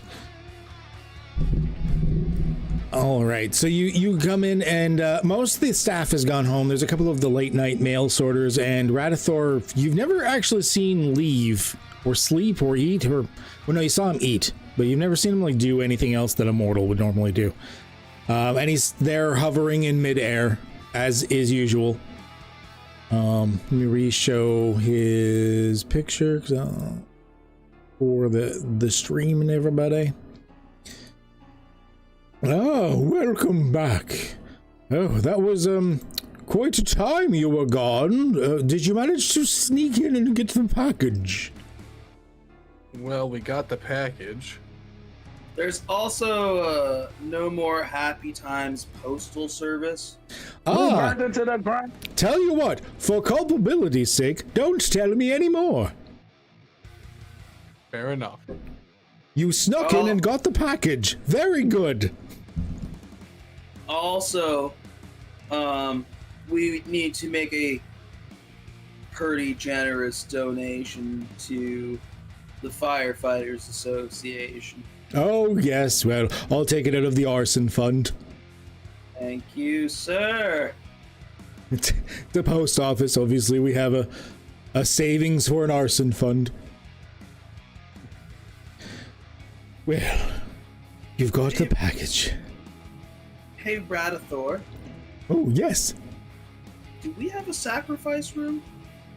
Oh, yes. You don't really have clearance to go down there yet. That's sacrifices are normally, I mean, in a post office, as is normal for the middle to upper management. Word. Why, do you think the I'll Dark forward. Lord needs a sacrifice for the postal work?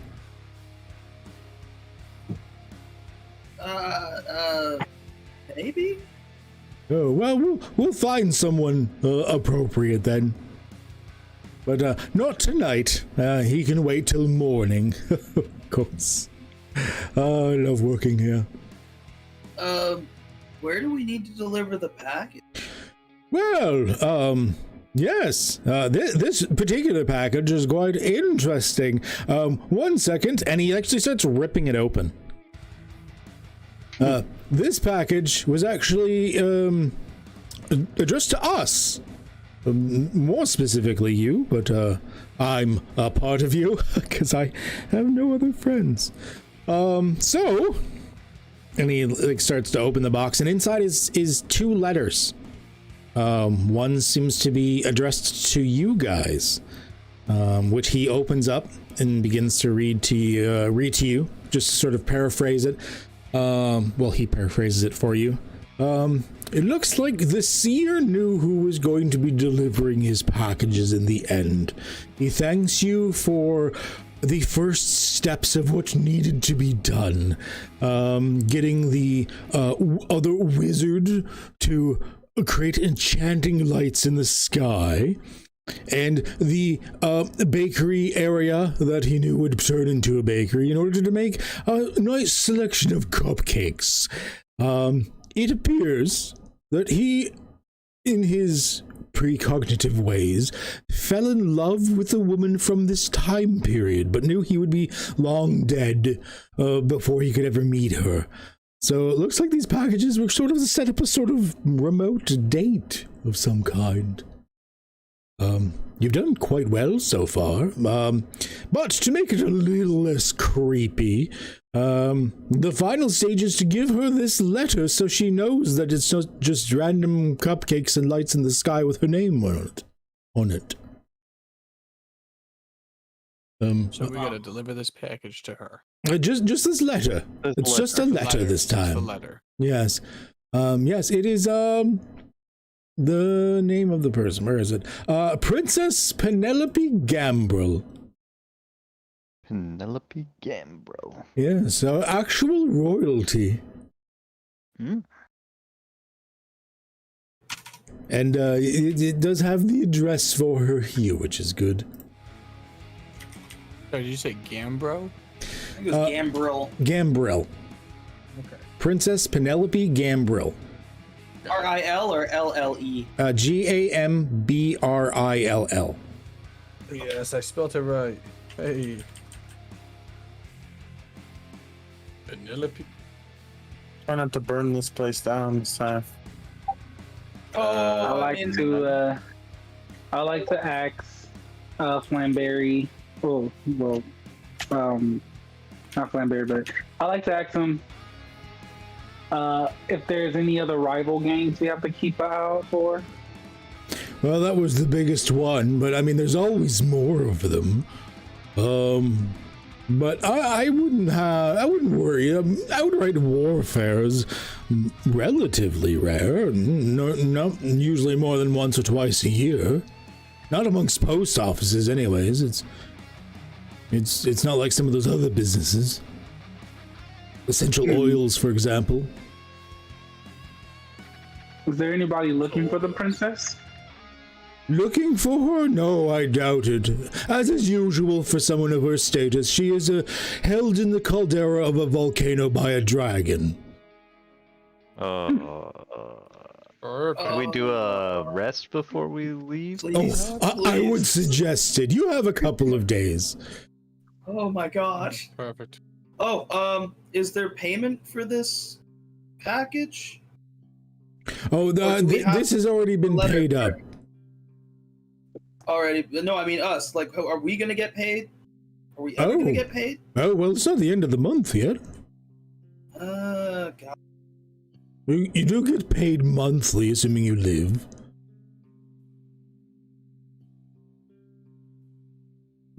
But I mean, you also, whatever you happen to find, you get to keep, of course. But that's about it. Yes. Let's switch music here. Fanciful.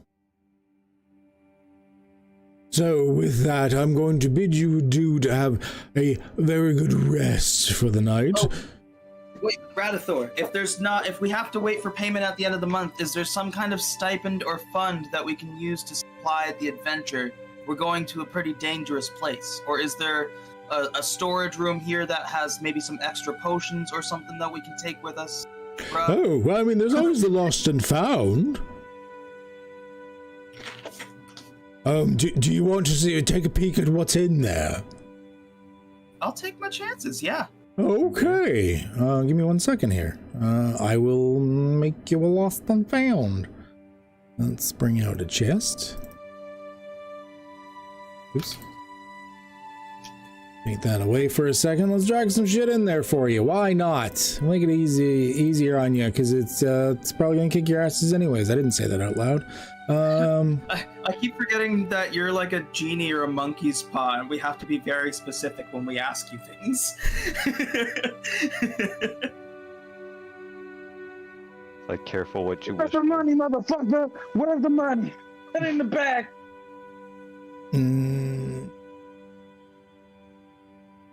Okay, that.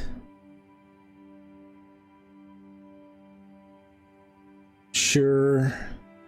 You know, we're gonna give you one of those. Let you fight over it.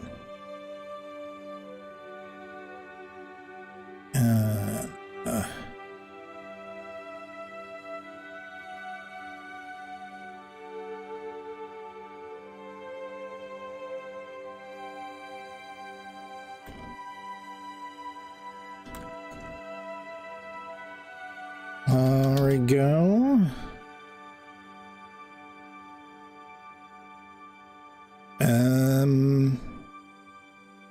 Yeah, I think that's good. I'm not gonna be too giving to you.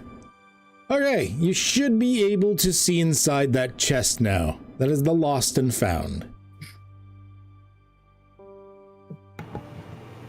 What do we have here? You have 6 potions of healing, a ring of weight, rune of second chances. To take one of those. A magical glob of. It should be globe. Magical globe. Globe. There. Magical globe. I like Somebody just grabbed. Glob better. Someone took all the potions.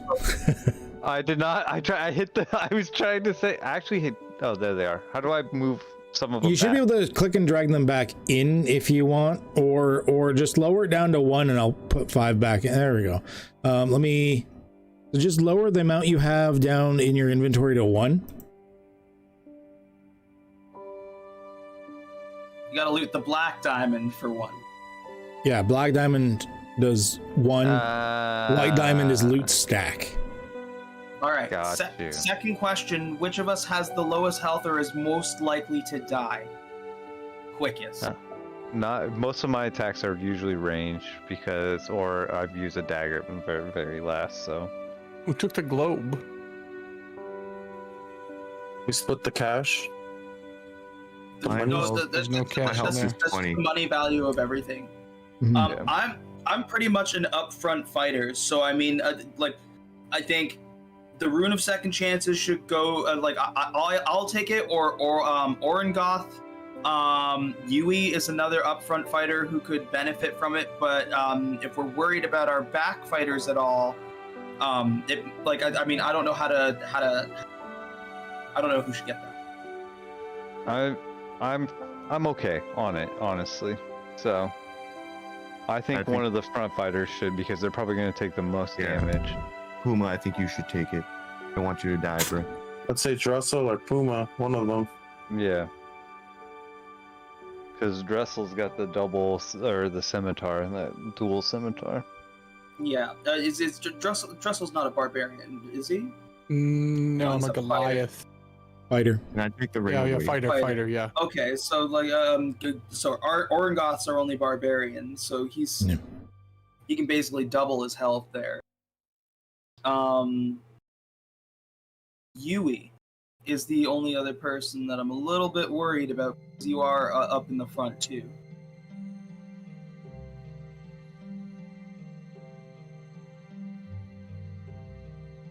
Yui? I've been muted this whole time. What the fuck? It happens. Okay, I asked what does it do, and I also said that I do have bark skin. It ups my AC. The Rune of Second Chances, as long as you're attuned to it, basically, if you are killed or are about to die, it kicks in, it consumes itself, it's a one-use item, and it casts the Prayer of Retention spell on yourself. Basically, it gives you one extra save to not die. I think you should have it. And then if you make the save, you actually back up at 1 hit point. Yeah, you should get it. What's this ring of weight? I got the orb of question marks. The ring of weight is, when you're wearing it, just a normal ring. But as soon as you take the ring off and you're not wearing it, it weighs 200 pounds. I'm gonna snatch that if that's okay. How do you put that back on? Because Carefully. when you wear it, it weighs nothing. Yeah. Yeah, when you wear it, it's just a normal ring. I'm gonna take it and put it on right away. Okay. You're like, oh, there we go. That was one of my little creations. What does the orb of question marks do? What does the orb of question marks do? I'm gonna take this to my magic friend that I bought the spear from. I have identify magic. Or identify. Yeah, but I want to take it to him because I owe him rent on the weapon anyway. Okay, so someone wants to cast Identify on the orb of question mark, question mark, question mark? No! No? I would like to. Now I hold it close to me.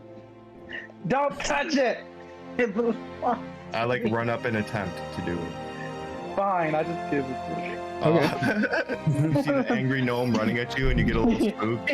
Yeah. I don't Like the little Chucky running at you.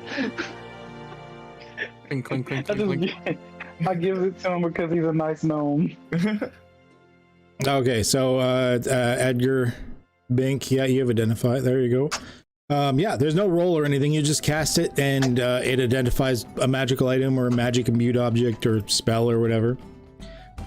You cast it, and it doesn't work. Nice. Because it only works on items from common to legendary. There's one tier past legendary called an artifact. It doesn't work on artifacts. It's an artifact? As an artificer, can I do anything with it? I'll let you just sort of roll an intelligence check to take a look at it. Okay. So I passed over the Baka. You're guessing whatever this is a major item. You don't know what it does. You have no idea. It could do anything at this point. They could just have a cake inside. You have no idea. But it is like monumental magics have been molded and used to make whatever the fuck this thing is. All right. Fighter.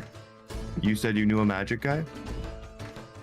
The one thing I will give Edgar Bink is you think to activate it, you have to throw it, and it will probably shatter the orb to release whatever magics are on the inside. I think that. I share that with the group. Okay. I'm just gonna take Kinda like it and put my hold on hands close. up, like, you know, Can I take it and throw it? No! If you want to. He has to roll against me. Yeah.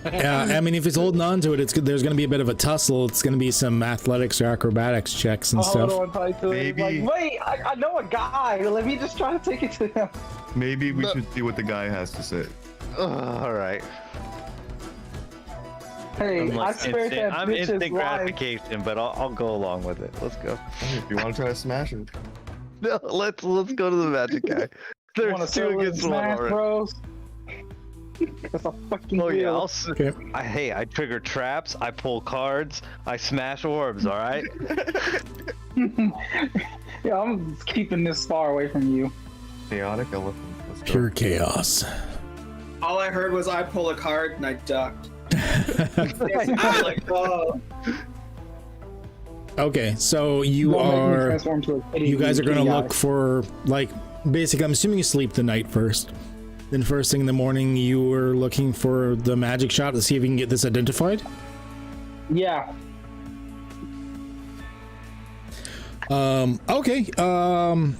The magic shop that you guys dealt with before seems to be closed. They tend to do that. They sort of spring up, sometimes physically move, close, open randomly. Is this the place about the spear? What's that, sorry? Oh, yeah, that's the one. That's the one you got that, yeah. Why would they move? How would I give them their rent? That's your problem. You gotta figure it out. Well, then that was their problem. Oh, they're wizards. It's your problem. Well, they'll come to Instead, me there's a when new they- store there called Murdy's Magical Menagerie. I look at my friends. You guys, you gotta believe me. This is not the place. I think we should just smash it. This is not the. Whoa! No. It's not the almost place at all. smashed it. Can we throw it at the magic shop? I give it to him. You could throw it at the. You can throw it wherever you want. What you can do is up to you. I just give you the ramifications of your actions. All right. I don't guide what those actions are. I grab it from Yui and I like back up 5 or 6 feet and then I throw it right in front of Okay, Yui, are you letting him grab it from you? Yeah. Yeah. Okay. All right. Yeah. And- The snowman grab everything and nice to him. You're as soon as I want something, nope, close to me. You gotta get a mustache. Yeah, I have a mustache. Okay. So where are you throwing this at the magic shop? Yeah, let's throw it like right at the magic shop. Just yeet it right Okay. at the wall. Yeet. Okay. So you take this orb, you wind up like baseball pitch, like you stand like everyone. I'm assuming you guys just sort of instinctively like take a couple steps back, and you yeet it at the front of the magic shop. And as I described before, because it's in the same place. Sorry, what's that? I would like to cast Warding Winds while he does that. Warding Winds. Sure. I don't even remember what that does. Deafens you. If anything comes through it and tries to attack us, it has to make like some kind of save or some shit. I don't know. Like you create like a little like cyclone around you that helps get rid of bad stuff. Okay, cool. You do okay, so before he throws it, you cast Warding Winds? Yeah. Great, okay. And he's standing next to you. So he's throwing it through the wind. Got it. Well, no, he throws it. No, and then you I said cast- before he throws it, you're casting Warding Wind, and then he throws it Okay, into the he wind. throws it That is through what the you wind, said. Yep. Uh-huh. Cool. I will not argue. Cool. fact, I increased the wind speed.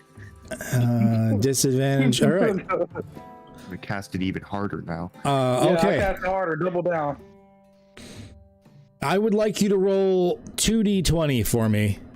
Because we don't really have it set up for a thrown weapon. But for the person that is throwing the orb, roll two 20-sided dice, please. 2 20-sided dice? Yes. Over the wind, dude. The wall. And it is being thrown, yeah. Oh, that was just one? Alright, try it again. Alright. 7 it is. And you have a -1 strength, so that's 6. Good job, okay. Give me 1 second here. Apparently we're doing this. Alright. No. Shape into a rat. Gus doesn't need to be in there.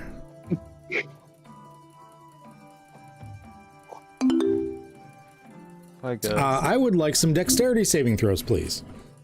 Oh, yay. Oh, I crit. Fuck yeah.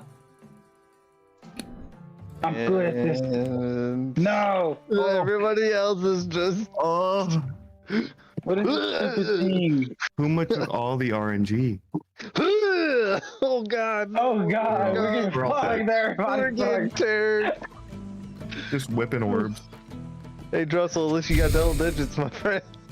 Fucking sweet. Oh my god, okay. I can't believe you guys just fucking did this. Okay, give me 1 second. I gotta look up the item. As soon as he grabbed the orb, Puma started running before he threw The it. good news is one of you made it, so it may not be a TPK. Oh no. Oh god, what did we do? We do. Any one of you could have stopped that. Any one of you could have stopped that. No. We're all Stand behind calling. me. We live and die together. We all touched the orb. Okay, alright, okay. So, Puma, hold you're my shoulder. fine. You don't have to do anything else. Everyone else, to start, we're gonna take 4d10 damage, force damage. So everyone else takes 17 force damage. What? That's just to start. This is the minor damage at first. Oh my god. my Shit, that's minor? Uh, My turn. My turn. Well, that's Can I drink a health potion? No. No, this is the beginning of the effect. Head guy. This is something you don't normally do next to yourself. Okay, and then Orengoth, we still need you to take the 17 as well. Then I am going to need another dexterity check. Oh fuck. Oh, no. From you. Here, 1 second. I'll make this easy. This, get rid of Puma. We'll do it like that. Bach, I'll even let you do the reroll. yes, thank you. No, I want my first roll. Oh my god. Gus! Gus is I'm safe. saved. Oh, Gus wasn't even supposed to be in there. That's the cat. Oh my Do goodness. I go with this or do I cheese this? So I don't even know what to do. Just go with it.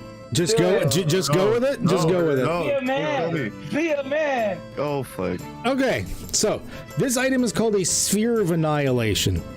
Oh no. It is for all said it intents and was a globe. purposes a black hole. You like threw it, fumbled, it like got caught in the wind and just smashed at your feet, and you summoned a black hole.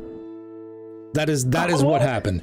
If you somewhat touch the black hole, that's a base of 40-10 damage. But if you get sucked into it, you're just dead.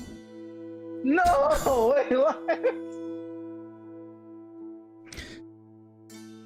I am going to. Okay, you see, I don't know if this is going to make things worse or better because this is not what I had planned tonight. Baka, I'm going to give you one last action as you see what's happening because of how quickly you've been able to pull out this deck of many things. You want to pull one last card? Oh my god. Yep, let's do it. Let's go. Let's do it. Hold The on last to prayer. Edgar. Edgar, I'm so sorry. Come on. I love you, Yui. I love you guys. Everybody hug on me. Okay. All right. You ready for this? How many cards are you drawing? Just the one?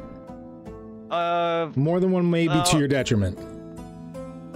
I'm gonna do 2. Screw it. Oh fuck, let's go. The dual card I look at combo. Puma. Let's fucking Puma, go. say Okay. No Use your whammies. win still. Puma's already gone. Like he, as soon as, He ran. as soon as somebody grabbed the orb, he just fucking booked it. Okay. That's the first card. It was not cash money, bro. I knew I should have killed that man. I knew I should have. Someone has to Okay. tell the All story. right. You know the effects of one of the cards. You don't know what the other one just did. No. But you just saved your ass. Yes. Let's First card you picked was the Talon. Every magical item worn or carried around you disintegrates. However, artifacts vanish. Let's go. Woo! Woo. Wow. Oh, nice. So the black hole just vanishes. Yes. Yes. Oh my Let's go. In it. Let's fucking go. You fucking Another guys. day. This is why I shouldn't give you toys. Oh man. This is why we can't have nice things. It's God's fault. I need a second. Take your time.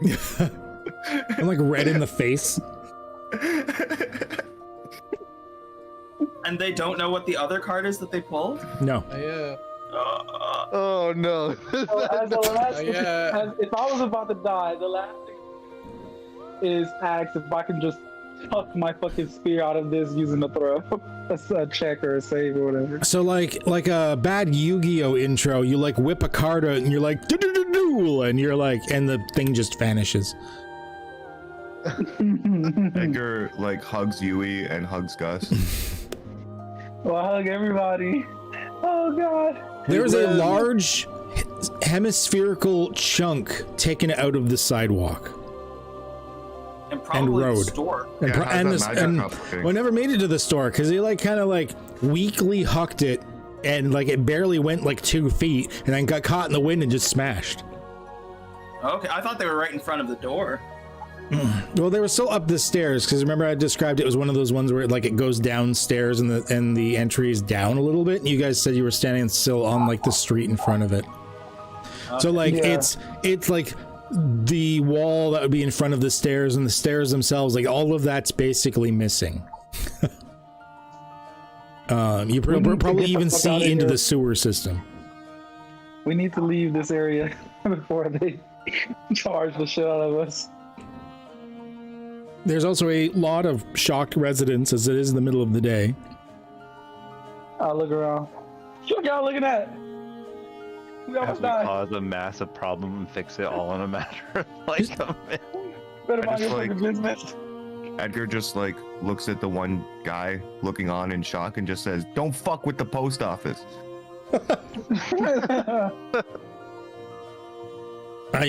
Yeah, you know what? You instantly make that intimidation check. If some guy just committed an act of terrorism in front of me and went, "Don't fuck with me," I would walk away. Yep. Like, all right. I don't know what I just saw, but see ya. So that happened.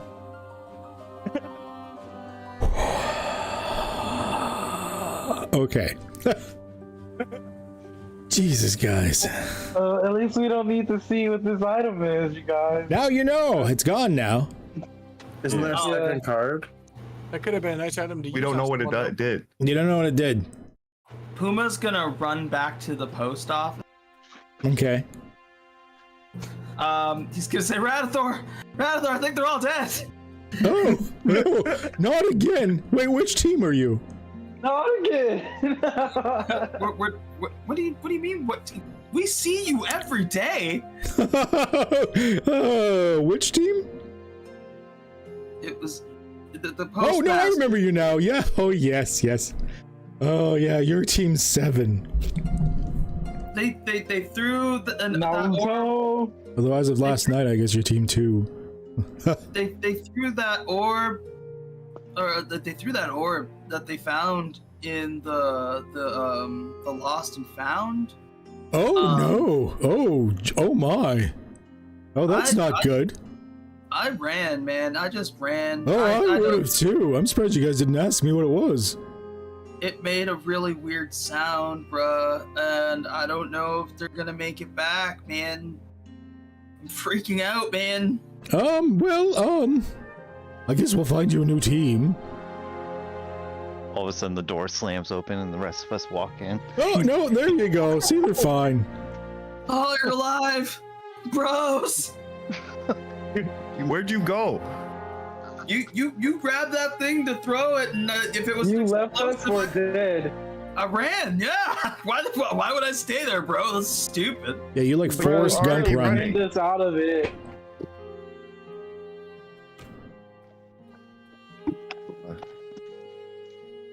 We lived together, we died together. Yeah. He looks at the sorry We're state of both. you, like some of you, like your clothes has been semi-disintegrated. You're missing bits of skin. It's like parts of you have been like sucked off. He's like, oh, you might want to take another little downtime before you go. The cat's perfectly fine though. Yeah, the cat's fine. The cat's perfectly fine. The cat was just like His fur got chilling messed up, so he's a at little it. pissed. But that's it. I, for one, don't have any clothes. There you go. Okay. I'm gonna take. I'm assuming you guys are gonna take another like 8-hour rest. Just kind of like chill for a hot second. Is that just a short rest? No, that would be a long rest. Okay. He Very welcomes long you. rest. Basically, there's free scones and donuts in the break room. He welcomes you to come in and just like have a coffee and just chill for like a shift. He's like, I'm gonna get you guys. I'm gonna let you guys have an easy shift today. Yeah. In the future, you find a powerful magical item. Maybe don't just break it.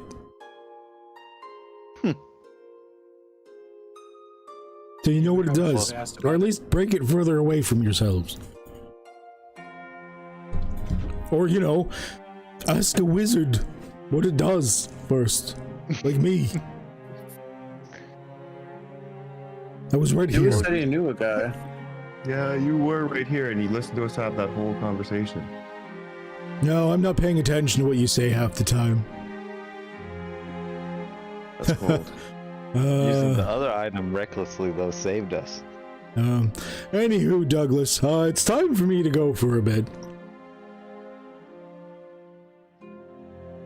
Have a good one. Douglas. And then he just leaves. Who's he talking to? Can I like snatch a couple of these scones and put them in my hat? Oh yeah, there's like a big collection of scones and donuts and stuff in the break room. In the Same. postal. I want to pack in. Okay, everyone can take a long rest. Yui, I think you haven't yet, but everyone can take a long rest. I'm just gonna make an item called various. As you guys recuperate from almost killing yourselves by playing with a sphere of annihilation and almost taking out a store in the process. Next campaign is going to be just your legal trial. I'll show that store how to leave. Okay, so you were all rested. It is 8 hours later. You are one artifact down. Makes this fight more interesting and easy for me, at least. We're gonna use that for a tracking, goddammit. I know, right? The cards are gone now, right? You still have your card. Oh no, the cards are gone. Yes, you would. Sorry, any magical items you had on you are gone now. By the way, go ahead and delete them from your character sheets. What's all of that? Except for Puma, I will let you have yours because you fucking booked it immediately. Everyone else loses anything magical. What count as magical? Thank you. Like any potions or like any magical items. The deck of many things, potions. You keep your dynamite. Do I keep a Stella? So potions you said too. So our health that potions. stays. Yes, that actually your wonderfully talkative spear stays. How do we get rid of it? Just use it? Yeah. In your character sheet, you'll see in the upper right corner, there's a little green lock thing. If you click on it so it's red, that lets you delete whatever you want from your character sheet. So the potion of resistance will be gone then. Yep. The potion, yeah, okay. Potions. All your What about potions is gone. healing? Bring All it the weight. potions are gone. I'd like to Does roll the the healer ban kit at him. stay? What's that? I can't see this lock. Does the healer kit stay? Yeah, that's just like bandages and shit. Okay. Ring of weight. Well, I'm Ring of weight's gone. Ring of weight is Bag of gone. That's holding. magical. Bag of holding is gone. Damn, buy a bag of holding. Oh, I'm overweight. Yeah, Me too. Here's Don't some of that fret. shit. I go to the gym. I'm overweight. Oh, Oh, I'm getting rid of these 10 torches. I couldn't find the green thing, so I just used it. Yeah, Sorry. it goes away. There The you green go. thing, I can screenshot it. I see like the little floppy disk thing next to utility, but It's Saving us, but at a cost. yeah. Here, I'm gonna post it in the chat. It is. It's the price you paid for not like all dying. Right? By accidentally throwing a sphere of annihilation at your feet while huddled together in a windstorm. thank you. I never thought I'd have to say that out loud, but that's cool. Oh fuck. It's like the helping rock would be Helping rock is gone as Magical well. item? That is also magical. Okay. Yep. It is a healing rock that hurts. So it is The healing gone. rock that hurts, by the way. Yeah. Barrels are pretty magical if you ask me. all right, that's everything. Sweet. All right. So everyone is back. You've had your rests. You have your letter. You have a little bit of shame. And I think we are ready to deliver this final letter to the princess who lives in a normal princess situation in the caldera of a volcano being guarded by a dragon. I would like to ask, do we even know what the normal conditions of a princess is? Like, what is the etiquette that we have to have and shit? Like, what if we go in there and we're just rude? Well, you know, step one when dealing with a princess is usually saving her from the dragon. It's true for all Did she do- princesses. You're worried now about being rude to somebody. You almost killed a normal. You guys almost killed a normal shop proprietor just going about their business by throwing a sphere of annihilation at their front door. That's what you get for moving. All we know is look at a sphere of candy. I'm the customer. I'm fucking right. Goddamn it. The new person didn't move. They just came in. People All in right. the future, and you almost died in this time. So is there anything else you would like to do before we start moving on to saving the princess? Or, We know what well, kind of delivering the dragon letter. it is. You don't actually have to save her. Oh, so we don't have to save her from the dragon. Well, it's not, you're not a hero. You're a postal worker. It's up to you. If I'm you want to also save her, go for it. We gotta defend ourselves. I'm ready to go deliver this letter. All right, you guys, let's go deliver this letter to the dragon-breathing fire princess bitch. Okay. All right. Okay. Perfect. Give me 1 second here. Let me Man, no more randomly. deck drawing either. I'm a little heartbroken about that. I'm torn on whether I'm heartbroken about that. But yeah, we good. We good. Okay. Bringing everybody over. There we go. Now you're all here. Nice and easy. So, in the center of this like caldera area, across all of these bridges and such, you see a tidy little nice home. You're guessing that's where she is. Easy. All you gotta do is walk over there and deliver a letter. Get to it. Orange got Alright. first. Oh, Baka's going. Okay. Baka's fearless. Yeah, we should go to the right. We shouldn't go like straight. I feel like we're gonna run into a trap if we go straight down. I think that's a good I idea. like to turn into a dire wolf. They're going, but I'm with you. if you wanna go I'm this way. taking your advice. I'm going. Who has the letter? We're gonna stick together. I thought he gave it to Puma. Whoever has the package thing on their character sheet, basically. That's me. I have the package, so I have the letter. So I'm gonna kind of like stay in between everyone. Okay. So Drew's Mill has it. Baka's gone. I like to turn They're into a all dire playing wolf. this way so far. Yeah, we should go the same way Baka's going. We should check for we should Now wait that there and Baka's check the gotten trash that truck. far. Oh lord. Okay. Oh lordy. And these are like shaky rope bridges held together with rickety wooden planks over top of obvious lava. You can feel the blistering heat. Your hair slightly singeing nearby. Like once again, as I described before, when you were in that one lava dungeon, like scientists normally wear these like big, like shiny suit things to protect them from the heat. You're just kind of standing there in your like clothes, so it sucks. It's hot. Real hot. And as you're walking over there, climbing over top of the roof, you can see over top of the house there, the dragon Ygintaroth, climbing this large beast, wings out, licks of flame coming from his face. And let me, did I have a, yeah. Oh. Ooh.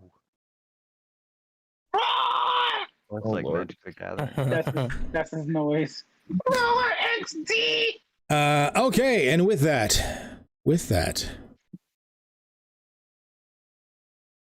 I know you lag out a little bit sometimes, so I'm just going to catch you up with at least the group that's there. Thank you. Yeah, I also had to refresh Foundry, so I'm waiting for that. And I'm going to add you guys. Let's switch over to some combat music. Because this shit's going to get intense. Okay. It helps if I actually have everyone roll their initiative first. I'm just going to roll for all to make this easy, so we can get on. And Baka, you are the first to react, actually, as this big dragon thing crawls over the house. And you peer over, and it's looking at the group, it's looking at you. It's obvious that it's noticed everybody. I'm going to call out and say that we're here to deliver a letter. All you hear from the dragon is just that, like... Alright, and then I'm gonna magic missile it. Whoa. I'm here to deliver you a letter to the face! And then I'll add the extra 2 things for it, so 12 damage in total. Okay. All right, and you don't get to see his health bar because this is an important encounter. You get to be guessing. It does hurt him. Like it is effective. It's a magic missile. There's not a lot that's resistant to magic missile. So like it slams into his body. It doesn't look like it like severely hurt, but it did hurt him probably more than you thought it would actually. And he's not happy about it. Just saying. And I will, can I use, actually I'm done, use my turn. All right. Ygintaroth.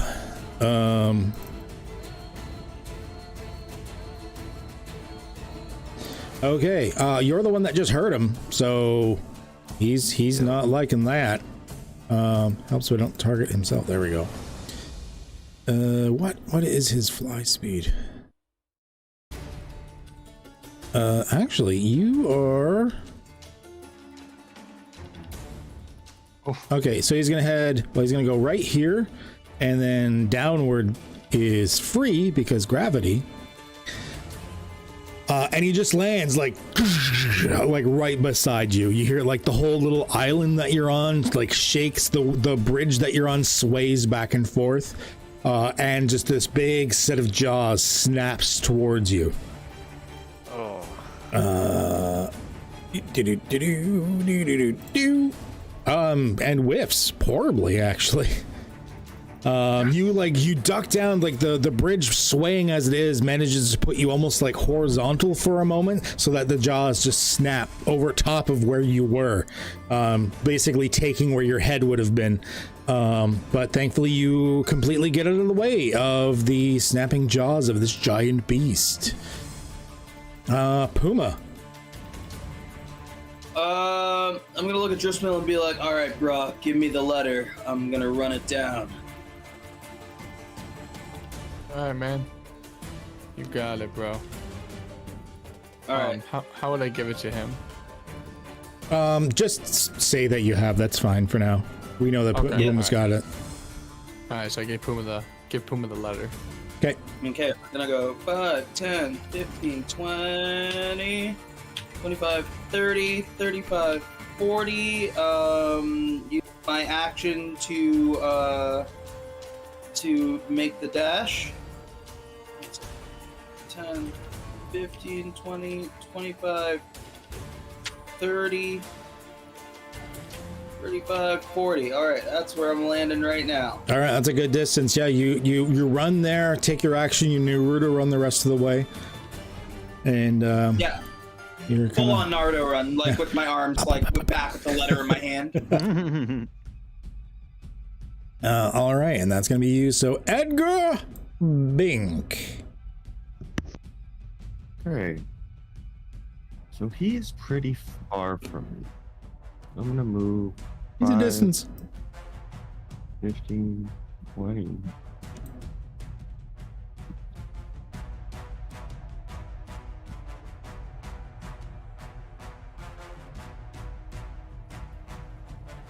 And that's me. Okay. Feel free. All right. Orangoth, you're next. Everyone's sort of just positioning themselves except for Baka, which is probably pooping himself.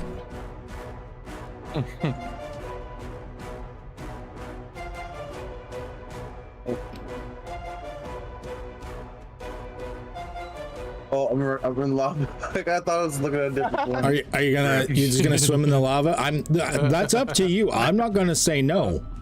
I was looking at the Drismill's token and it was moving. My bad. So I was right there. Yeah. So I'll just move there. If I threw a javelin, would it hit from here, or a crossbow? Crossbow's your better bet. That's a starting to get a bit far for a javelin. You could, but it's unlikely. You got it, Leonidas. I'll try my luck. I was gonna try the spear, but from what Edgar Bink said, knowledge from the future.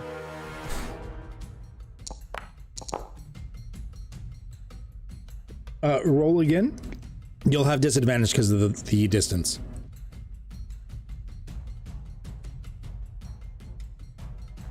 Oh, okay. There it goes. Oh, okay. All right. You're still gonna hit him, so go ahead and roll damage. You just fucking huck this spear from like Olympic distances and manage to actually hit him in the shoulders. Like the dragon, he takes 7, and then he just kind of looks at you like, "The fuck." Baka, that's my boy. Leave him alone. That's Olympic worthy. That was one hell of a throw. Yeah, you hit it pretty good. All right, moving on to Drismill. All right, I'm gonna take my turn and I'm gonna move all. Oh, okay. I can't move my character because it's paused. It says. It's not. That's what's happening to me. Like you said, he said, click your token. I did. And the movement tool, you might need to do another refresh or something. I don't know. Yeah, it's not paused anymore. All right, guess I'll have to do a reverse. Anyways, I'm gonna move 30 straight down towards the bridge. I want to try and cover Puma's tail. Okay. Did you want to dash for another 30? Yes, sir. That's exactly what I was gonna do. All right. So you make it to the end of the bridge, basically. Ready. All right. I'm coming, Puma. Yui. I would like to use all of my movement to get right next to Orengoff. Like right here-ish. Oh, yeah. And then I would like to cast Entangle. Entangle? Okay. All right. First, let me select this. Yeah, you can cast it up to 90 feet away. Yup. So yeah, that is just right. 90. That is pretty damn good. Okay, entangle. Give me 1 second here. I can do a thing for that. What am I looking for? You must succeed on your strength saving throw. Give me 1 second here. Badoop. What is the badooping?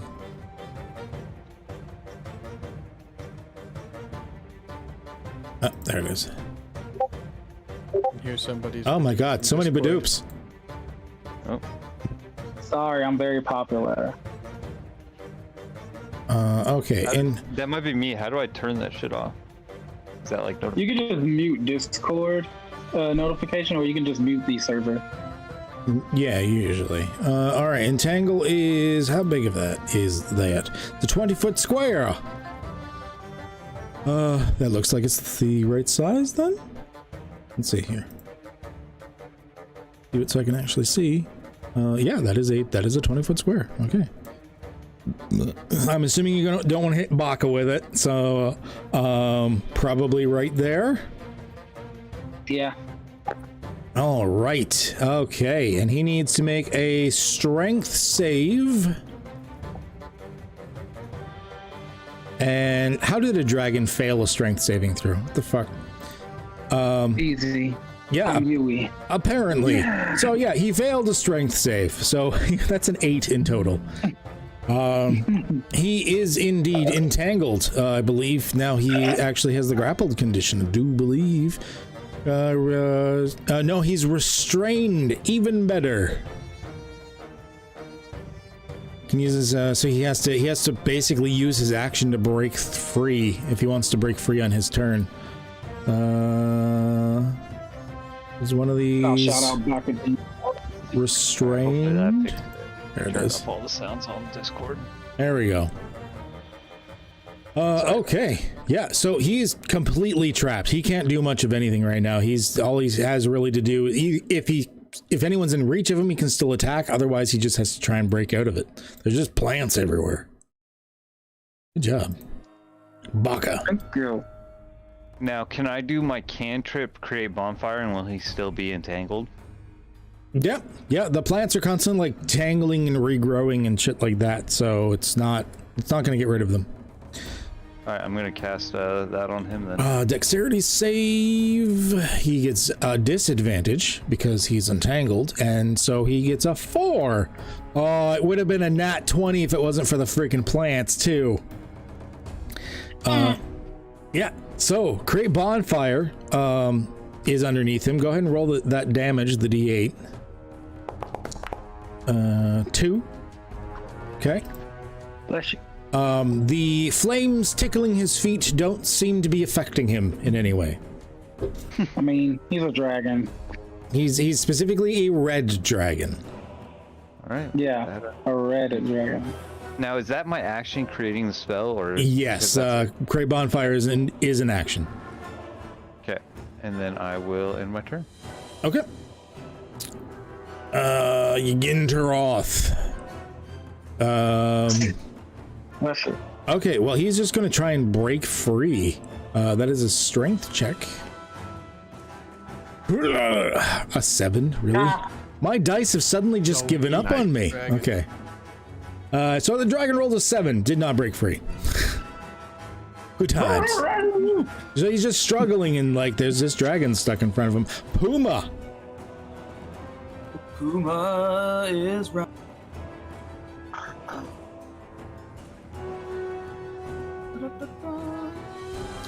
30. 40. That's 20. That's 20. And that's my turn. Edgar. Okay, can I take out my familiar? Yeah. I'd like to do that, I'm not sure how. Oh, yeah, sorry. Here, I can actually, like, drop him down for you. Yes, I think I gave you permissions. Yep, you should be able to move him around and stuff, just like your own character. Okay. Then I'm gonna run up here.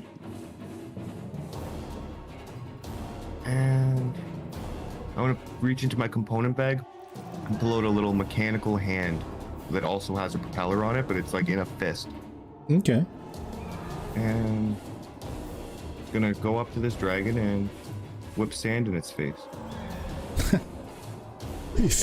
Oh, sleep. All right, go ahead and roll. 29. Shit. The 29 rolled first, so I'll take that. It is unfortunately not enough.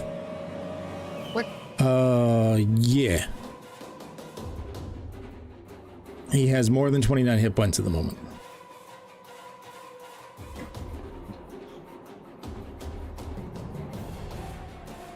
So this spell was not effective.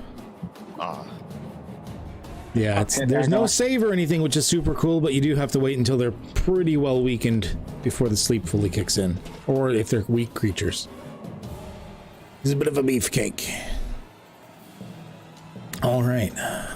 So you, like, the sand gets blown into its face, and he's just like, the plants kind of get in the way, and there's like fire around, and it just doesn't seem to take effect. Orangoth.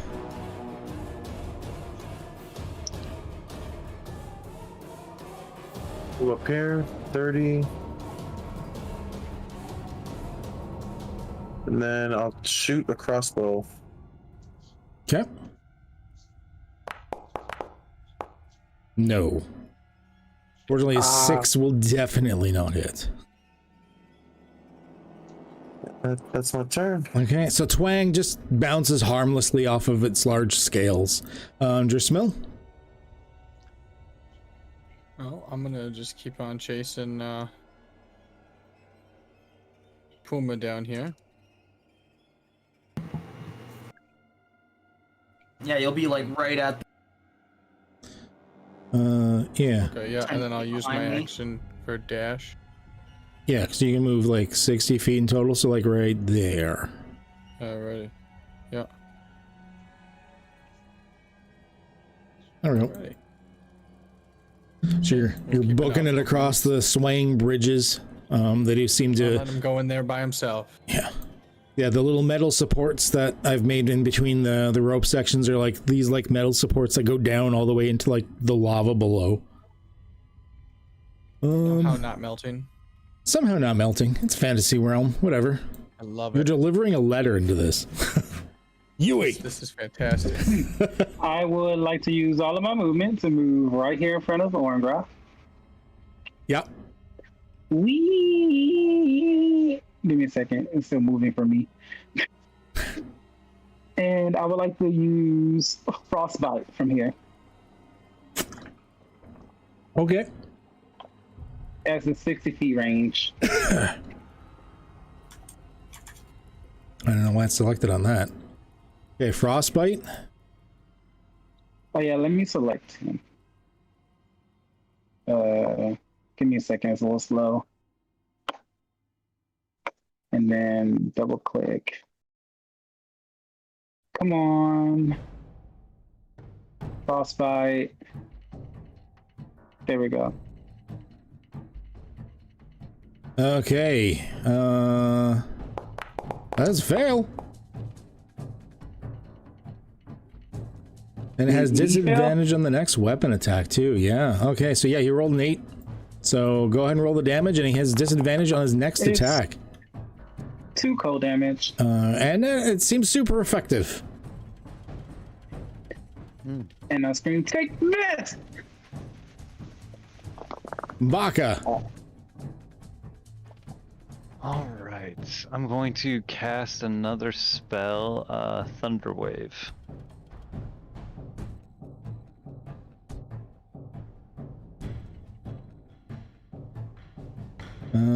Con save. No, that it doesn't get disadvantage on. Although, oh my god, my dice. That's another 2 on the die for 7 total. I felt about my hoof attack. Revenge of the hoof attack. Yeah. Okay, so go ahead and roll your damage. As there's like a so 7 damage. He doesn't get knocked away because he is held fast, but he does take the damage from it.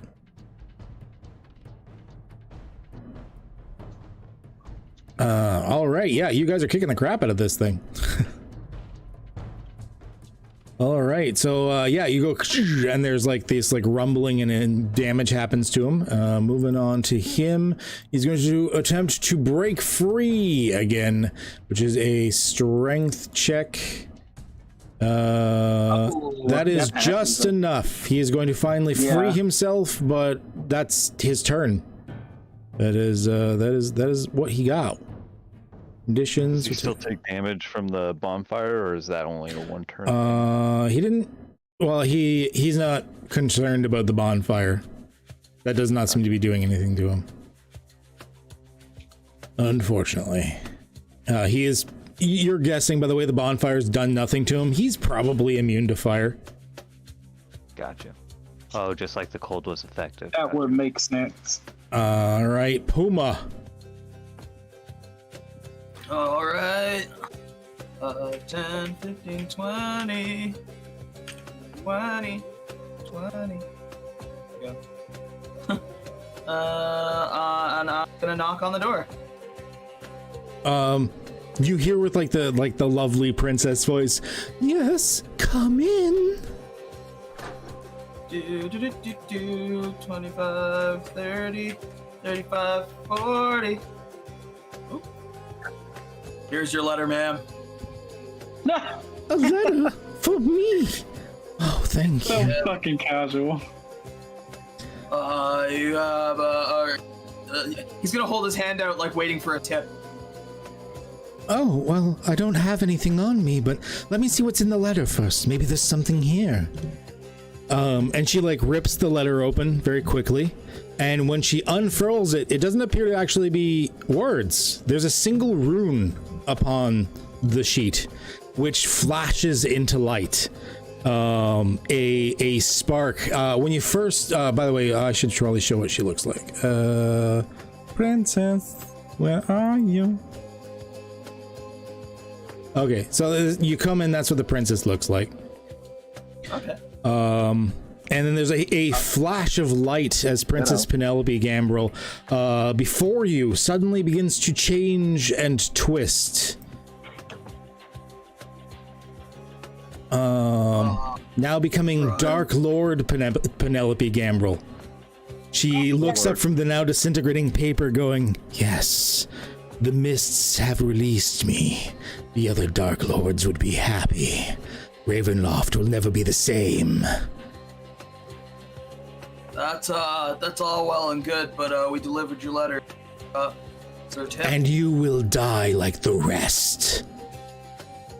Oh, bruh. As you've now released the Dark Lord for this particular realm in Ravenloft. Yes, that's right. We've been playing in Ravenloft all along. That's a hell of a twist. It's a hell of a twist. What the twist? So that was my movement and my object interaction. I need to add her to combat, don't I? Am I actually gonna have to fight you, lady? Oh gosh, she's right after you too. Right after you too. Is that how this is going down? And now you will die. Oh, why you disrespect, bruh?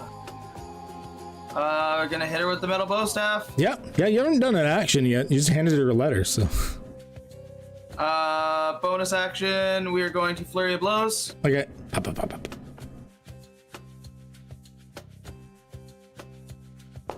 What's her AC? Oh, not very high. Oh, yeah, you hit her. For 3. And then miss on the third one, but I get a free disengage. Yes. So I'm gonna that 10 feet back up, feel like, oh no, bro. That's my turn. What the fuck? Oh no, bruh. Okay, Dark Lord Penelope Gambrel.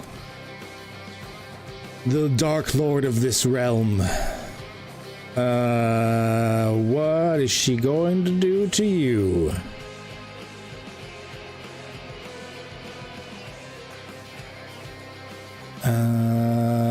Okay, alright. I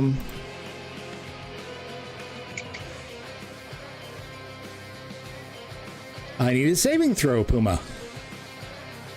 Want to do that? Excellent. Sign that bad hair game dies. The second death for me this campaign. Okay. Did your screen go black, by the way? No. Can you still see? But I can't see the lady, but I can see everything else. Okay, you can still see the map, but you're not seeing where everyone is. Okay, good. Well, you're blind. I'm in the building, so I couldn't see anybody anyway. Okay, but you can't see her anymore. You probably won't be able to see any tokens. Yeah, I can't see her anymore. Okay, yeah. You kind of, I'm allowing it because you kind of know where everything is, but you're not going to be able to see anybody because you're blind.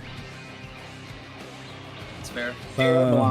How long does it last again? A minute? At the end of each of your turns, you can make another Constitution saving throw so at the end of your turn, you can make another save. But yeah, she casts blindness, deafness on you. And then You're either.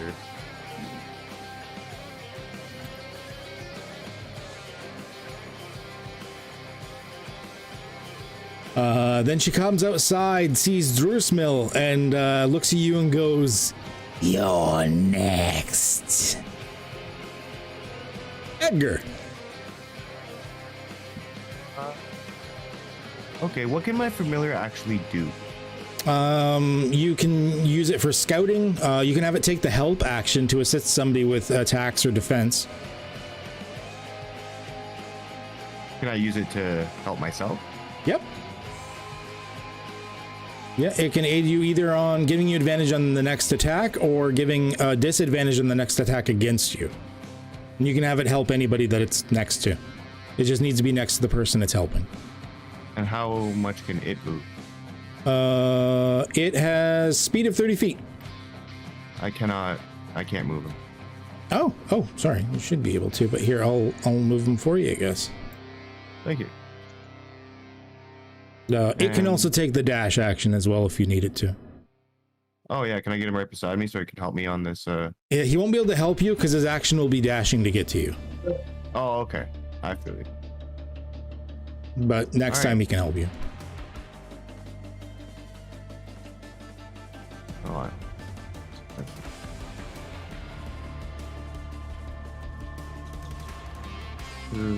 Selecting Baka? What? Okay. Then I'm gonna use my helicopter bell. Helicopter bow. All right. I don't know. It's not actually rolling his save. I don't know why that's like you don't need to roll the save bit. He needs to roll the save bit. Oh. Yeah. And he has a very different save than that. I don't know why it's rolling that. He rolled a 21. Geez. This bell never works. Yeah, you've just my rolls, yeah, because it's a 19 on the die. He's only got a +2, but yeah. So another bong, but between like all the fire, the roaring, everything, you think maybe the dragon just didn't hear you. I'm still gonna like curse and blame my controller. Damn Fucking controller. Shouldn't have. Why did I get the Wildcats one? Orengoth. I'm gonna move up 30 feet. Try to get closer to the dragon. I'll just pop another shot with the crossbow at him. Okay.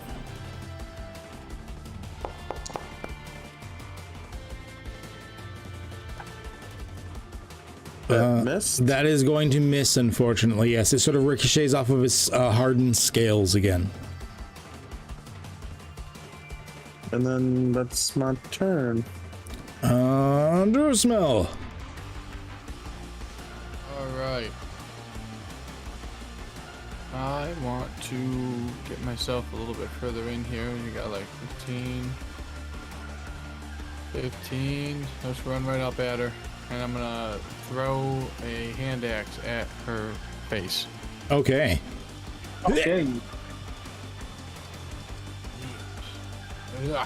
Oh, her armor's not right. That should be different. Oh, I didn't target.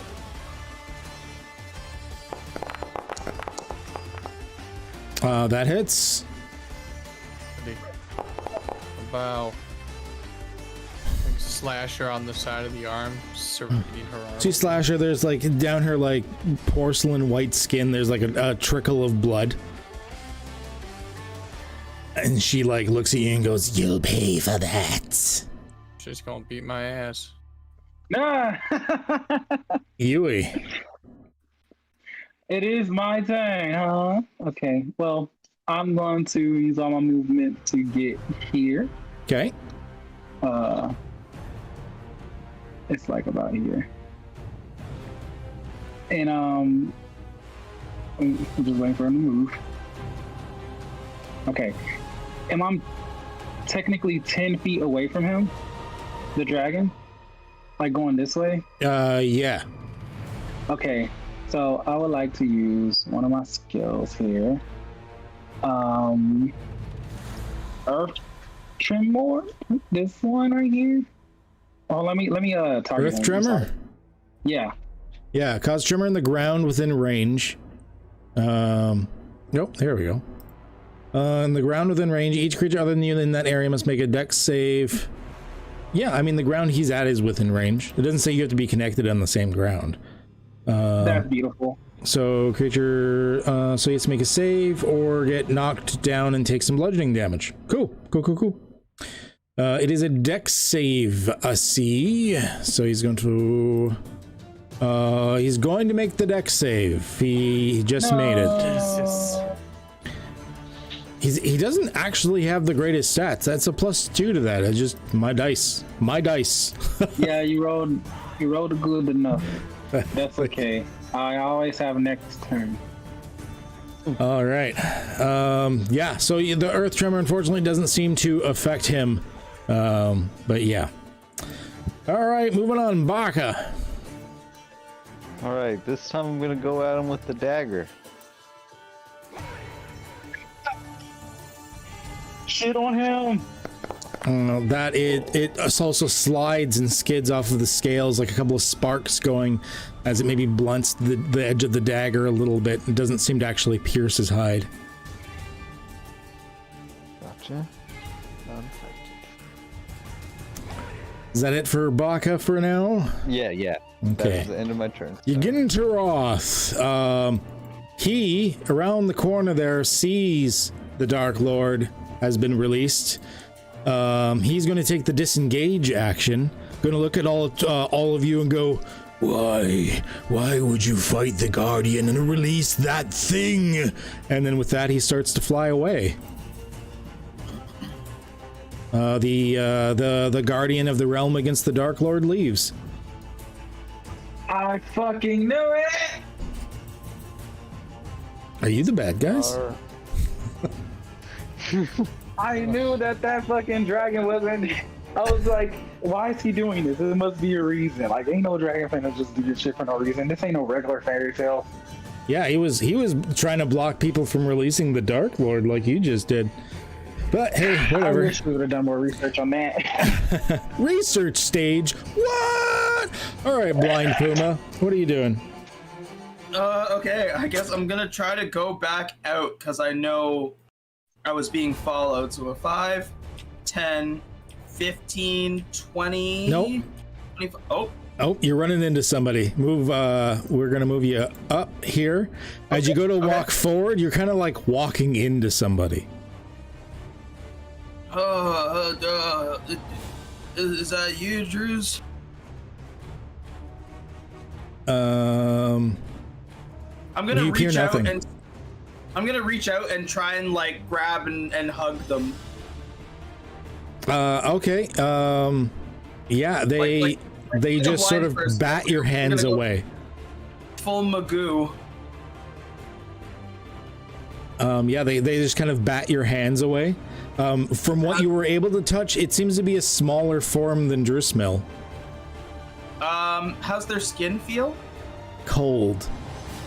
Cold? Can I try to grapple them? You can try, sure. Yeah, go ahead and roll an athletics check at disadvantage. Yep. Control? Control, yeah. And despite me having advantage, I barely beat you. But I did. I got a 9. You had a 5. Yeah, that's like, it's like freaking trying to take a popsicle away from a 5-year-old type of slap fight. As you just like, you're reaching out and she's just like, no, stop, fuck, no, stop. And I get to roll a save at the end of my turn. And you get a roll save at the end of your turn. That is correct. Sorry, so that was Constitution saving throw. A 10 is not enough. Okay. I won't even make it for a newbie. That's my turn. Okay, moving on. Targo. Okay. Yeah, motherfuckers are getting all up in her business. She's going to float over here. Yeah, that's right. She doesn't need to walk. How many hit points is she missing? Not a lot, but she's gonna do it anyways.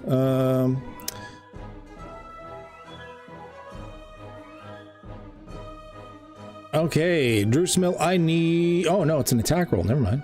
Holy fuck, a crit. So that's 11 necrotic damage on the vampiric touch. Bringing her back to maximum health. Oh, great. Wasn't expecting that one. But she is beside you. She's just like hovering beside you, like over top of nothing. Edgar Bink. I'm gonna put Gus back up into my hat. Okay. And then I'm gonna stand here and I'm gonna call out to Orengoth and tell him to throw me. Oh yeah. You have to toss me. Oh, this is gonna be wonderful. I got you.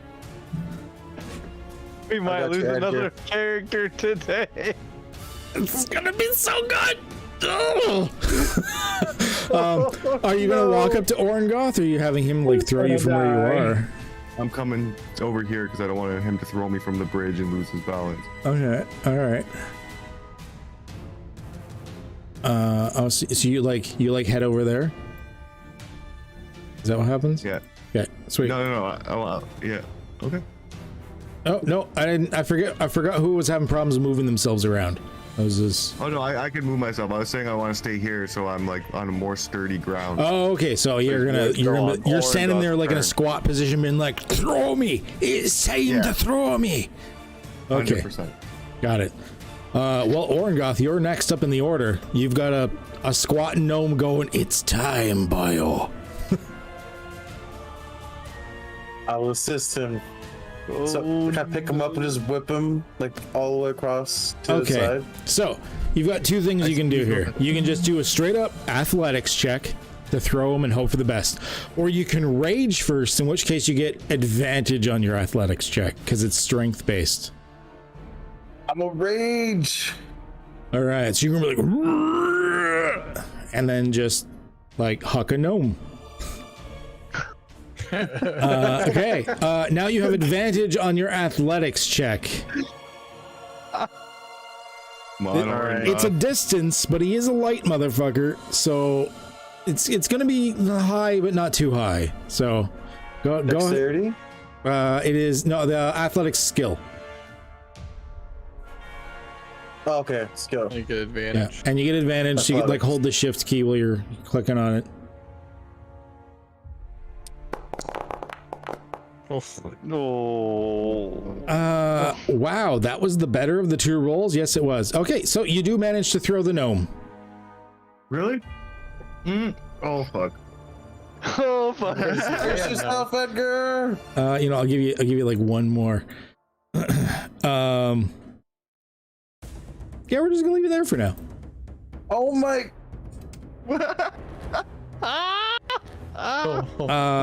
You yeet him down, because unfortunately, like I wasn't making it too high, but a 10 is not nearly enough for.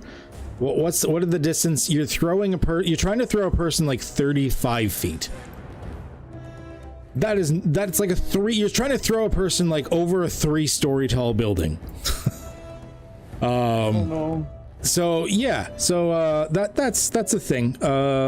I would like you, Edgar, to roll a Constitution saving throw for me, please. Bro, this dude hit the lava. He dead before he even hit the lava. Oh no. Oh Lord. Sweet motherfucker. Okay, 1 second. It hurt. You're fucked. You're fucked. You're fucked.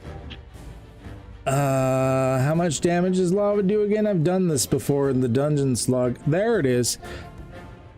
Oh fuck. I forgot it did that much damage. Okay, it's fine. It's fine. Everything's fine. It's fine. Oh god.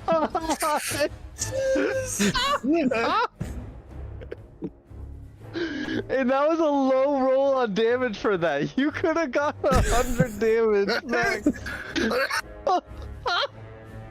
Yeah, that was actually pretty low. Oh my god. Well, it's 34 fire damage. And that's me. Boof. That's you. And that's me. Because you go in, yeah, I'm assuming that puts you yeah, because you're like 20 health. So you're like, throw me, and he just like hucks you into the lava, and you just go like there's no ceremony, there's no scream, just a bloop. Isn't that building? And then it just like and he goes into the lava, and you just look down and go, well, that happened. No, there's no evidence. Turn around and go, what the fuck? The ghost is there like, you son of a bitch. Is he dead? Yeah, he's very. Yeah, he's dead. very good. The cat in his cat. He just went bloop into the lava. He's dead. You just threw him into the lava. Is he dead? 34, Yes. 34 damage is almost double his health. He is unconscious in lava, and there's no way anybody can get down there to get to it. Do you want to dive in after him? Oh my goodness. I can use Storm Whip and see if it hits him, and I can pull him 10 feet to me, but that's about it. Because he's gonna, on his next turn, he's gonna take another 10d10 damage. Yeah, and if Bro, we're you're lucky, dead, Edgar. I'm you sorry. could take another Which is, 30 it's just going to end him. If it does more than 20 damage, it just instantly ends him. Wait, Gotta do I come go out. next? But anyways, we're gonna continue on. Drewsmill. I'll try to get him out. Let's do one He's not job. technically dead yet. Oddly enough, he's just horribly burned. He's gonna need a cool black mechanical suit after this. So, You were the floating next chosen to me. one. I'm assuming that she's like at the same level as me. Like Yeah, she had just right reached next out and to me. touched you, and like part of your arm is blackened where she drained some life force from you. Okay, would that prevent me from using my double-handed scimitar? No, yeah, you can use it just fine. All right, well then I'm gonna get at her.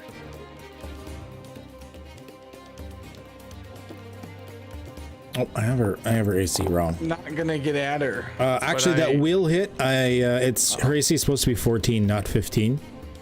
Oh, okay. I had calculated wrong, so that actually does hit. Will it let me? It says right click to toggle, and it's not letting me right click the toggle.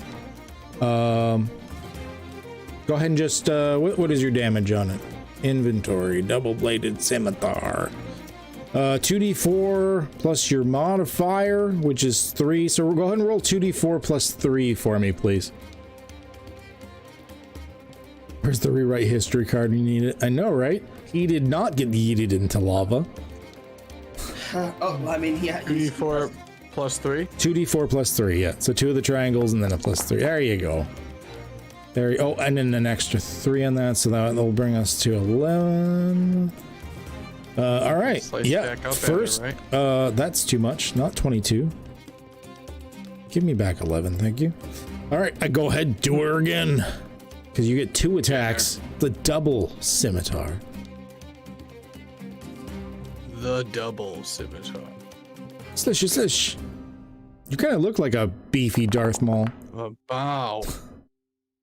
Yeah, that's another solid hit. Go ahead and roll the damage there.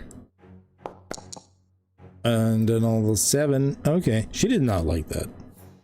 No. You hear like she like hisses and stuff. And is that kind of like a second action, or can I break away and get some distance? Your action has been taken. You can move away, but she's gonna get an attack of opportunity on you.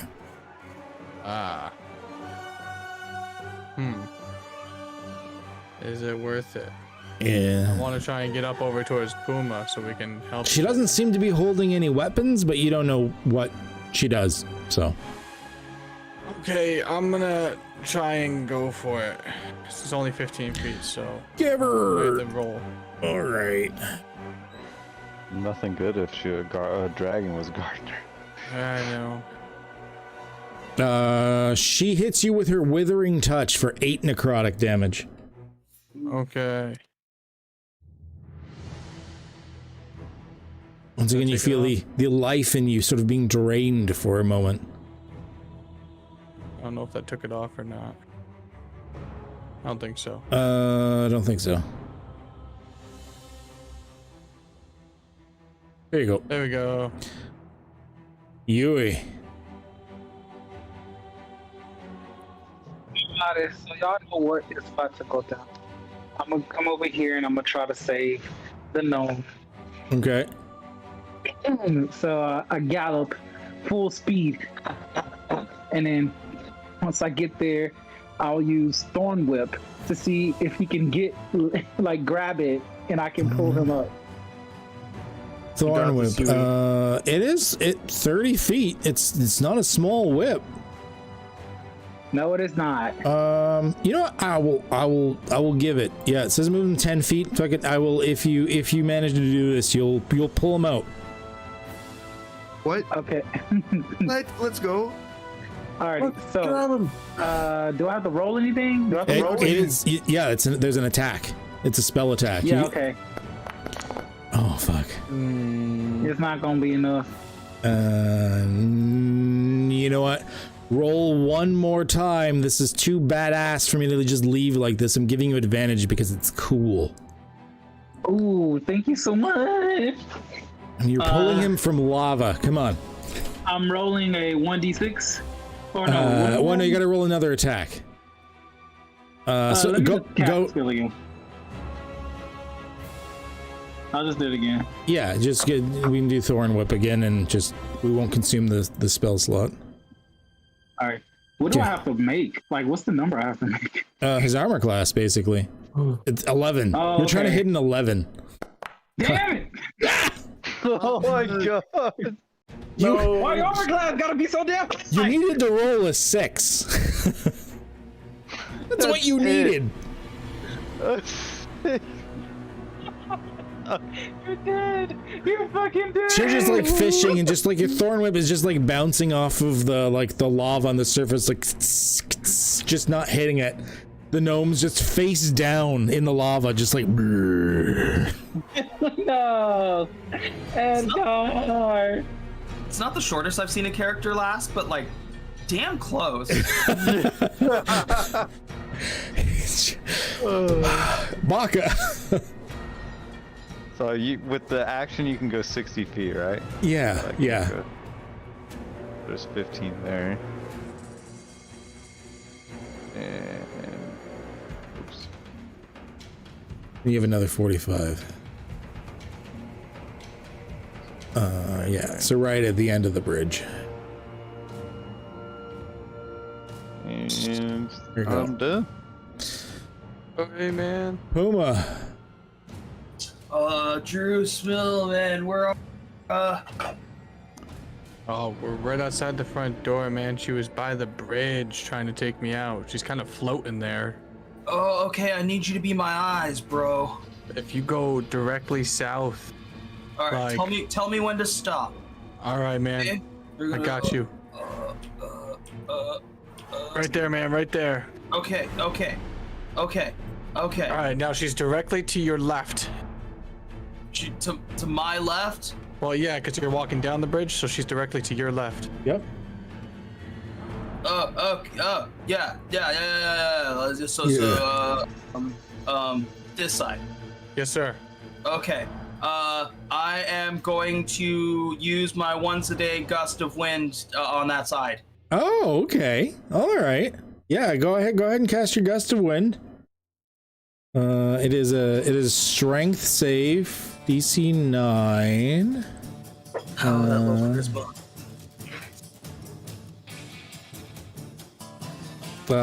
Even with a -1, she hit a 19. That's the night. That's the way it's been tonight. Nat 20 that shit. That's my turn. I'm not cheating. It's on stream. That was my play. All right. So yeah, she was like patiently waiting for you too. You're like, is she here? And she's. It looks like she bit her tongue from just saying Marco. Yeah.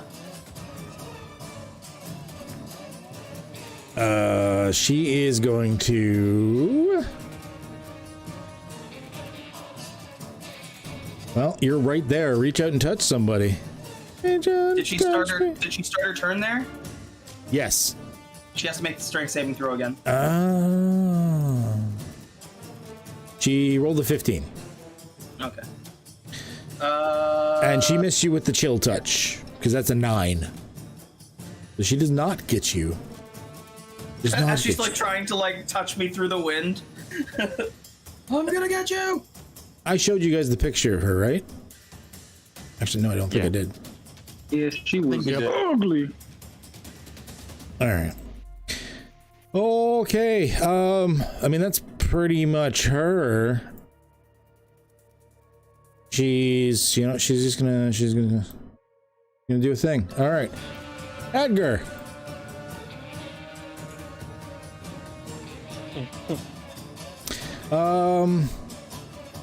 You're gonna take some damage. If it's over 20 damage, you're just dead.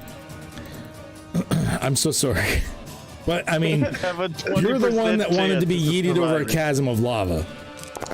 Oh god. It was nice to know you, Edgar. Okay, yeah, you know bacon. Thank you for joining the campaign. It's been a pleasure. No! No! Edgar. Edgar. Orengoth. In shock of what I just seen. You did it. I just looked at you. It's not your fault. It's not your You fault. did this. He told me to throw him. Oh. Guess I'll just I'm move back ready. this He way. said is his final words. He did say that. He was like, I'm ready. 30. Okay. And then I can use a bonus action to move 30 more, right? Yes. Sweet. I'll just do that. You guys are such a force of chaos. You're like split up in different directions, yeeting each other into lava. Meanwhile, this like Dark Lord's like, man, you guys have just given me easy mode. She doesn't even know what's happening over here. Shamed I just murdered Edgar. I had my turn. Okay. Drusmil, you're like the only one effectively doing anything to her right now. Oh, I'm gonna move. I'm gonna take a few steps over to my left here, Yeah. and I'm gonna take out my axe and throw it at her. Okay. Actually, I don't know if I have any more. Do I? Oh, you already hucked 2 of them, didn't you? You only had 2. Yeah, okay, so I don't have anything I can do to her. Would you like me to give you an idea? Oh, go ahead. Say, I can do the Yep. What's it called? Oh boy, The heal. No. Where's my page? The Commander Strike. Right? Can I use the Commander Strike? Yeah, you could do that. I guess Baka's the only person you could really command, because, like, Puma doesn't have any ranged stuff, really. Oh, okay. Plus, he's blind. Yeah. I have ranged stuff. And he's blind. He doesn't know where she is, really. I mean, I guess you could try to guide him. May I give you a suggestion as well? Because you can. Okay, it's another option. The Commander Strike is still very good and viable, and the other option is a lot more risky. But although she's floating there, she's actually floating at about the same height that you are. She's just over a little bit. I mean, you could yeet yourself out and grapple her. I could yeet myself out and grapple her? I mean, if that's the way a hero is born, man. YOLO, right? Let's do it. Team yeet. It's up to you, though. You can easily do the Commander Strike as well. I just want to make sure you know all your options. I wanna get her grappled For down Edgar. on this island over here, you know? Okay. All right. So you kind of like back up a step or two, and then you're like jumping off the cliff towards her. Yeah. All right. And then what do I do? It is your choice of either athletics or acrobatics skill check. I'm gonna do athletics. That's a skill check. That is correct. Okay. I'm gonna let you roll a second time because she was not expecting that. So you did kind of surprise her with the maneuver. Okay. So we'll take the highest of the two. 14 is the highest of the two. Now she, what is she better at right now? She is better at acrobatics, so she is using acrobatics. Of course I roll an 18. Okay, I am going to say you don't have her grappled, but you're holding on to her. You're not falling into the pit. Oh, Jesus. So I'm just like, ah. Yeah, so you're beside her still, but you're holding on to her. Grab the back of her dress and clinging on for dear life. Yeah, just like, but you don't have her like grappled per se.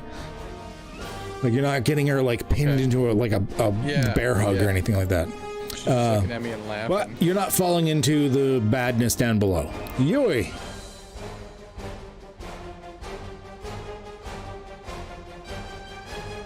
Yes, I was muted. That happens, apparently. Okay, so I am basically, I'm just gonna try to catch up by using all of my movement plus dash, which would get me about like right here. Yeah, because you can move what, 80 feet? Yeah, 80 feet. So like that should get you right there. Right there. Okay, thank you. Then I'll just move right here. And I'm gonna just, in my turn. There you go. Perfect. Across the lava. So you're just hoofing it right over. Yeah. All right. Baka. You can see what's happening. You can see Drusmil hanging in midair off of this lady's like belt. Puma's just like doing this like blind man reaching out with his hands thing, but like there's the of the gusts of wind still being like out from his direction. And I'm pretty sure with what's going on, the Yakety Sax theme is playing in the background. I've moved my 30 feet. I'm going to shoot a crossbow at her. All right. I guess I have to target her, so we'll do that. Bam. You know what I don't like about this? If the Guardian was supposed to protect this shit, why he run away? She was already released. Yeah. That unfortunately misses by 1. Rip. He's a 14. Thanks to mage armor. So Then, you I will just open my miss, almost pinning Drewsmill's hand for a second, but it just went over him. So I didn't want to interrupt the flow of combat, but I not get my Constitution save at the end of my last turn Oh, she needed another save? for the blindness. Oh, your blindness. Yeah. Okay, yeah, go ahead and make a save to see if you were actually not blind. Okay. 16. Okay, you were not blind. Let me give you vision back again. Look, you can see. I can see! I'm gonna go 5, 10, 15, 20, 25. Can I step onto here? That Or is, is that- that's like empty, like that's the cliff going down. It's empty space. Okay. Unless you also want to hang off of her. Oh, jeez. Just like try to take her down into the lava. Oh my god.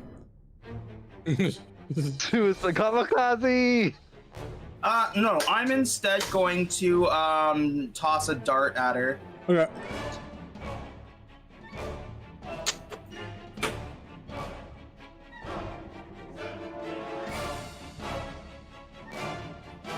Yes, very much hits.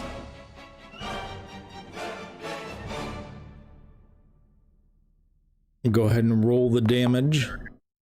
3. Now she's like dealing with this dude hanging off of her belt, and she's like, she would be facing away from you. You're not a rogue, but I'm kind of giving you an extra d6 of like basically sneak attack damage anyways. Just because it makes sense, because she's facing away, she's dealing with a dude on her belt. You know how it is, women on the train. Yep. Yeah, hitting her a little bit harder than normal. Yeah, it just makes sense, so that was the extra 2. So you did 5 to her in total. Beautiful. Okay, that is going to be my turn. All right. At the beginning of her turn, she needs to make another save. Oh yeah, because the gust of wind is still there, doing Still its going. thing, doing its for a minute. thing. She fails. I don't know how this is going to work for Drewsmill, but she gets blown 15 feet. Okay, give me 1 second here. I gotta think of this one. So she finally just like gives in, gets hit 15 feet. Okay, I'm gonna give her and you, Drewsmill, both a dexterity save. Well, actually, you might not have to make one. It depends on whether she makes it or not. 1 second.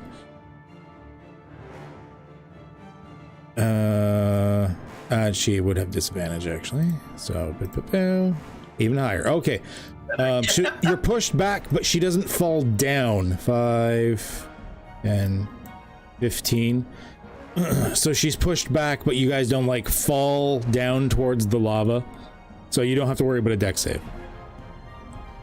Your dex save would have been to, like, push off of her back towards the cliff.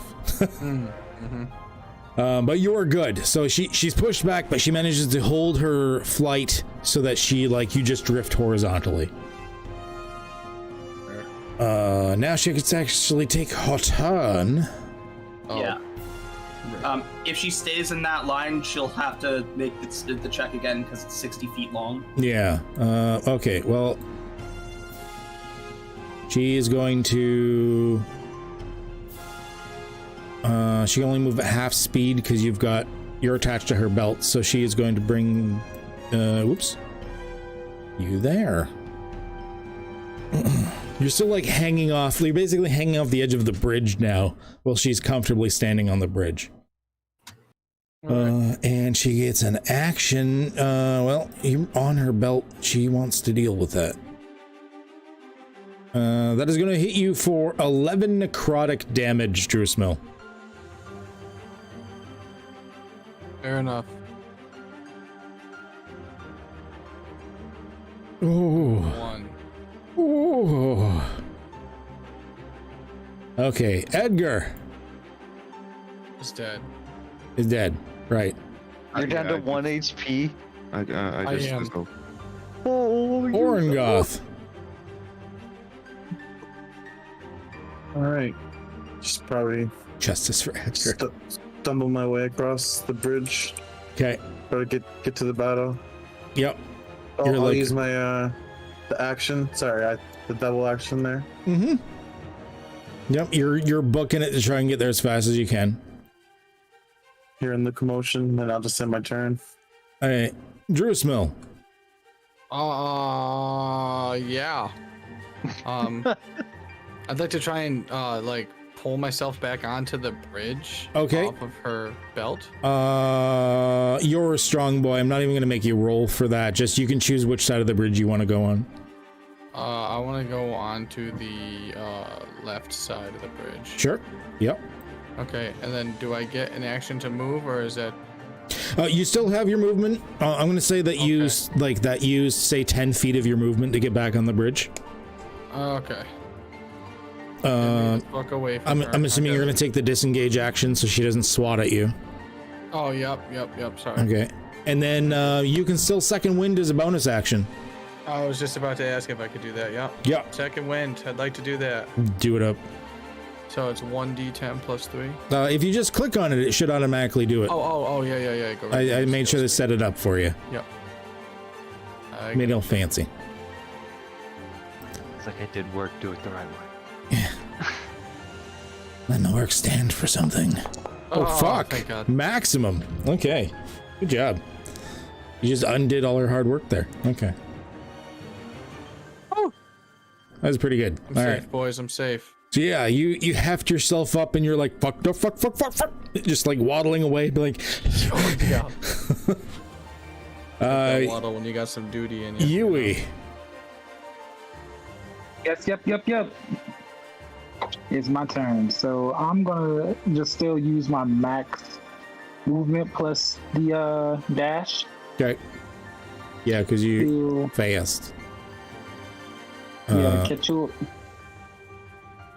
Oops. Yeah, you could get. So yeah, you could get like right to the middle of the bridge, basically. Middle of the bridge. Like if you go like here?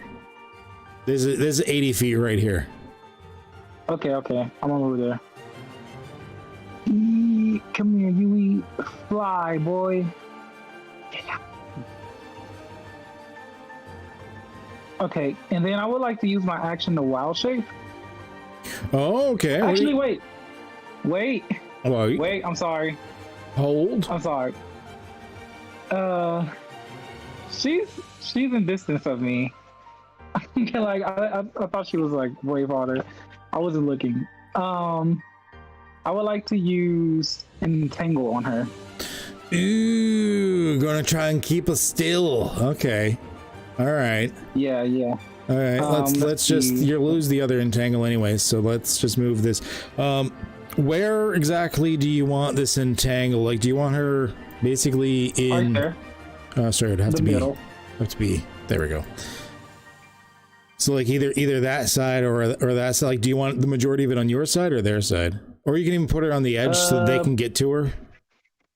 Yeah, put it on the edge so they can get to her. Because I can still attack her from like there. Yeah. Okay. All right.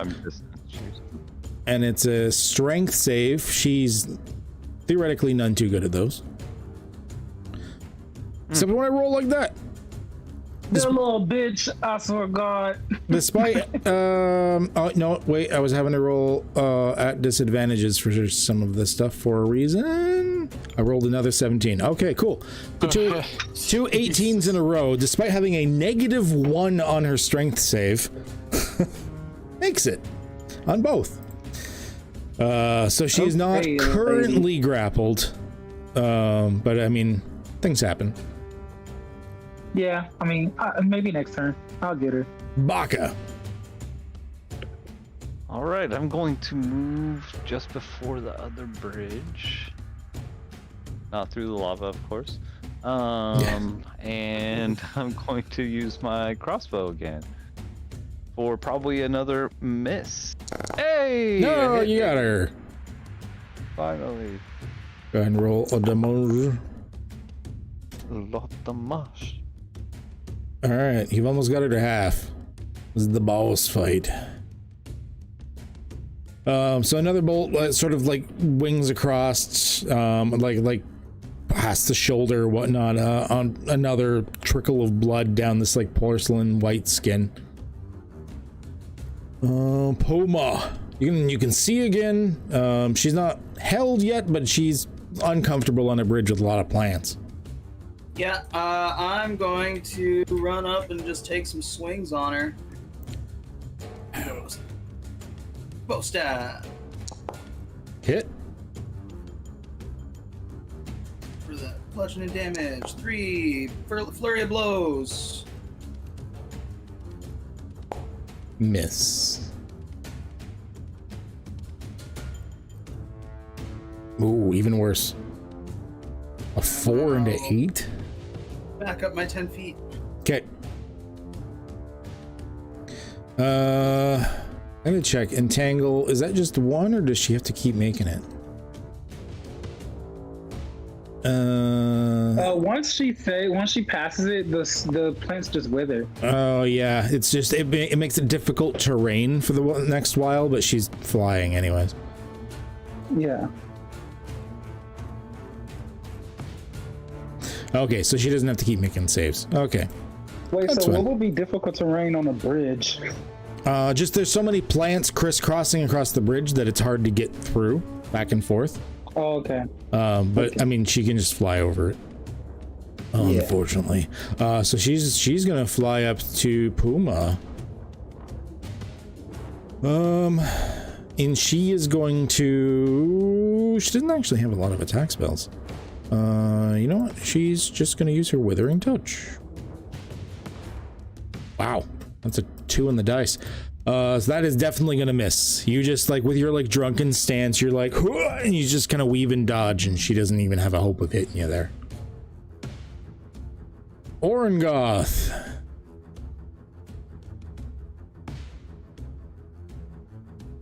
What is Orengoth doing? Just making my way down this way. Keep the small people away. Making my way downtown. Alright, so it's 60. I use my bonus action to keep sprinting down. Oh, Okay. I'm gonna scroll down. You're almost there. There was about 60. I think you had one more, actually. We'll give you one more. There we go. Good enough. I'm not too much of a stickler for that, usually. All tuckered out. Just catching my breath. I'll just end my turn. Yeah, I'm here. Finally, I'm here, guys. Like stitch in your side, like.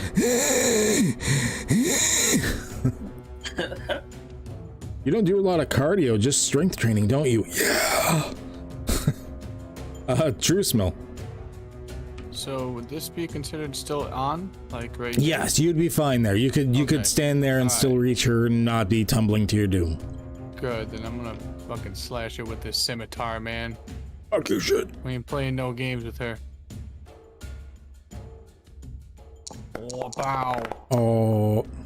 Negatory on the first attack. Wow. Okay. All right.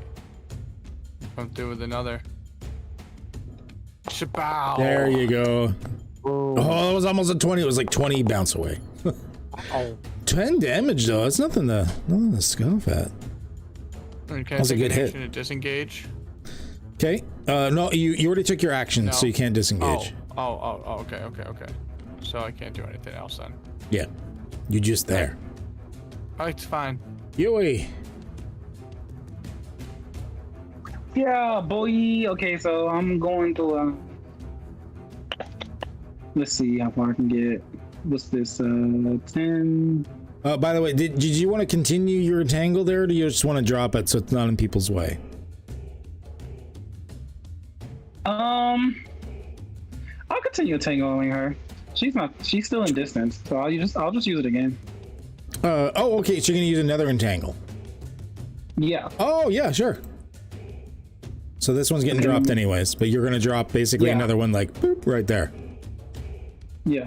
Okay. So you cannot escape, and then I'm Considering she's a -1 to her strength save, you figure that's gonna work eventually, right? I hope so. There you go. She failed that time. She rolled a 13, but the -1 brought it below the 13. Hey, let's go. Can I get a hand clap for Yui? Yeah.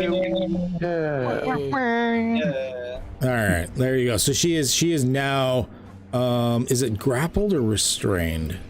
It's restrained. Restrained. Okay, cool. That's the better of the two.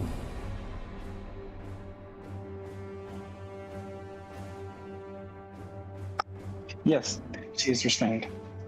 She is restrained. Yeah. Okay. All right. There we go. So that is it for you. Moving on to Baka. And I'm going to use the light crossbow again. Okay. And it's a miss. That is unfortunately a miss. Yeah. I'm trying to remember exactly what restrained does. I think it'll help the melee guys. Beyond conditions. I thought I had a thingy in Foundry to remind me, but I don't know where it went, and I'm lazy. Restrained. Oh, it's all attack rolls. Okay, Baka, roll again. You have advantage to attack her. All attack rolls against her have advantage. Yay, I'm the support. Yeah, they have advantage. All of her attack rolls have disadvantage, and she has disadvantage on dex saves. Well, that didn't help me. And she can't move. So, it's good shit. Unfortunately, yes, it did not help. So you're like, wham! And despite her being staying perfectly still, you still couldn't hit her. She is going to attempt to break free. Whoa. Ouch. There's a whole turn there. No, I don't like you. We're gonna skip you. No, you're gonna do things to her. Just let me have fun. Go ahead. Yes, it's gonna hit. My last flurry of blows.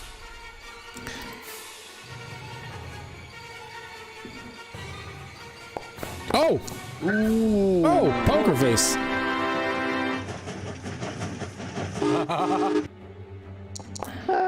What, was that a train? Yeah, it was Thomas the Tank Engine.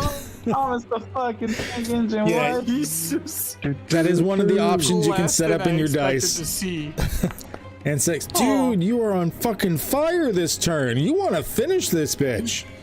So like smacks her in the temple with the rod and like 2 fists right to the face. Like, I don't think so. I just wanted to deliver your letter.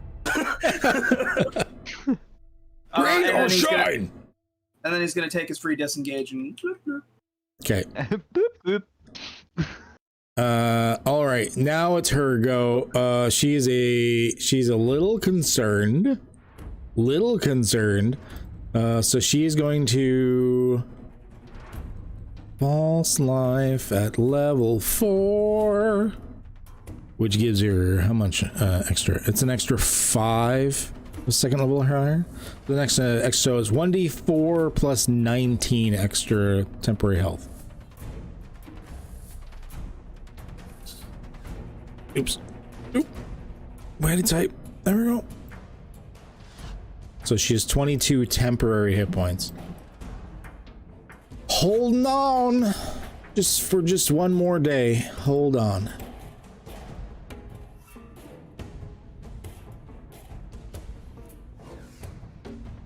Eat her in the lava. She's still grappled. She's still restrained. She can't move. She can't do anything. She can't move herself. Someone could try to move her.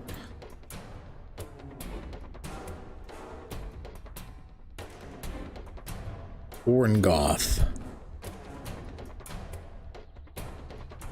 Creep up. Sprinting, enraged of what just happened to the gnome. I'm gonna swing my great axe at her. Okay. You said you're gonna rage? Yeah. Okay. So Swing recklessly. you rage, and then you're gonna do the reckless. So it's bonus action, non-action. Because yeah, you still have rage. I think you still have rages left. Yeah. Kill your friend to give yourself a rage. It missed. Oh, that hits. That hits. Go ahead and roll that damage. We're just gonna use this rage just to get her out of the way. 4. Okay.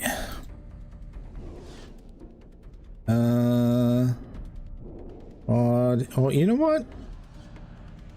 We're missing your rage damage. Or we're missing, yeah, we're missing your rage damage. An extra 2. Never engaged rage. I think I did when I did it up there with. If you don't continue getting hit or attacking things, your rage goes away. You gotta hit. Okay. Every round, you either need to be hurt or you need to attack something for your rage to stay. Okay. But I realize we've been missing some of your damage, as you're supposed to be getting an extra like +2 on every attack. So I just hit her for like another 6 because backlog. So there you go. Yeah, you cleave into her. She's not sitting too pretty. She is not happy. Drusmill. Drusmill is going to end this. Amy. Are you gonna suicide with her into the lava? No. Just take her, be like, Beat the shit out of her with this is for the post office. You hit her. Wow. Not enough to take her out yet. Yeah, but I got that second one coming back up right now. Oh, that is a hit. And she had exactly 8 hit points left. Let's go. Let's go, baby. With that, I jumped right past character Oregon and yeah, I say how do you take her out? What is going on so here? I'm gonna. The second swing is me driving my scimitar straight into her face, and I pull it back, and she just falls off the bridge into the lava below. Oh shit. Okay, yeah. So she just like falls off, and then at the bottom you hear like a as like the sizzling body just like starts to sink into the lava. I scream, "Join the gnome!" Join the gnome. She's probably like, what gnome? With that, you've delivered the final package of the seer. You've completed the special requests that Flanberries has asked of you, minus yet another employee, but it is the post office after all. Man, that's so sad. With this, let's do, if we don't mind, I know we're a little past time here, but we'll spend a few minutes. I just want to hear as a final wrap up what everyone is going to be doing from this point on after this mission is complete. We'll start with Baka. How are you living your life after this? I'm still working for the post office, but I've tried to retire back behind a desk, working more with the unnoticed or unrealized magical items that come through the post office, and just still living in the city. Okay, great. Puma, how about you? What are you going to be doing? Oh yeah, Puma's definitely still at the post office. It's one of the craziest and coolest jobs he's ever had. Like, oh man, this is way better than work bar. I think he's always a little bit more conscious about where they're going after losing another person in a way that they probably shouldn't have. Yeah. I think he also requests that they have like a memorial set up for the ones that they've lost, in spite of like it being a post office thing to just lose your employees. Like, I feel like they should be remembered in some way, you know, for There's a fallen employee of the month.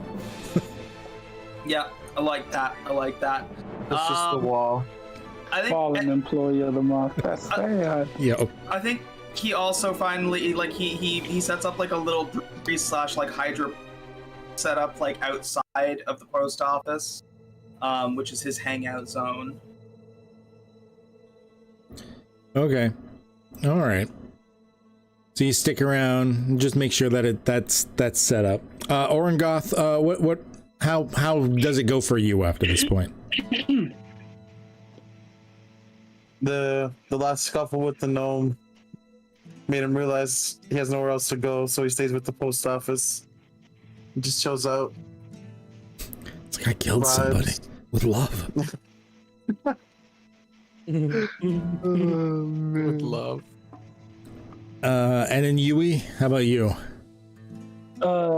Yui is going to stay with the post office, but he's also gonna study up on the druid arts in a library or something.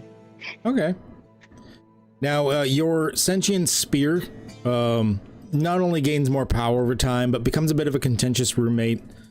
You have problems. It never does dishes. The spear just lays around on the furniture and it's tidy whities all the time. You tell it to take out the garbage and it doesn't. Tidy whities. You have a bad roommate relationship with your spear from this point on. Well, I like to think that Yui has enough patience to deal with the spear's bullshit. But damn it, Drusmill. So little different for you. It's within days. You're still at the post office at this point that you notice something. You feel connected to this realm. You feel like you're part of it, and it's a part of you. And you feel yourself grow into power, becoming darker in some ways. Something growing inside of you as Drusmill, being the one that took out the Dark Lord of this realm of Ravenloft, took her place, took up her mantle. And you are cursed as the new Dark Lord. Drusmill, no. So what does Drusmill do? I think Drusmill would take over the lava layer, if you will. Wasn't the caldera? Mm-hmm. Yeah. I think he would take control of the caldera and maybe start to formulate a plan to expand his reach into the rest of the world, into the rest of the realm. Slowly trying to build an army to take over. Soon all the post offices in the land will be mine. No post office is safe. No post office. Fucking love it. All right. So with that, we have wrapped up. We continue to work on as postmasters of the universe, maybe branching into new realms, their characters in the future, but who knows. But for now, this is the end of this campaign.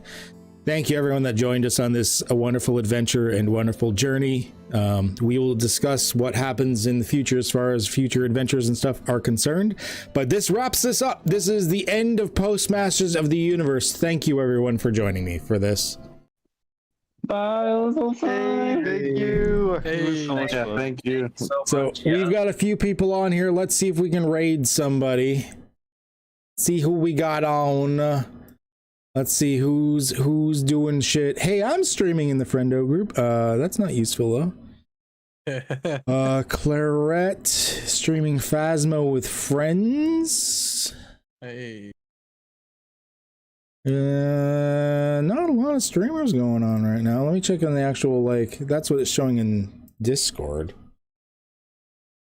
Let's see what we got here. Whoop, I don't want to hear myself. That looks like our best bet. Okay, so that is who we're gonna go with. If I can ever copy the fucking name. Come on, there we go. All right, so thank you everyone for sticking with us. We're gonna set up a raid here. If you could stick around for at least a little while just to say hello, just kick it, that would be much appreciated.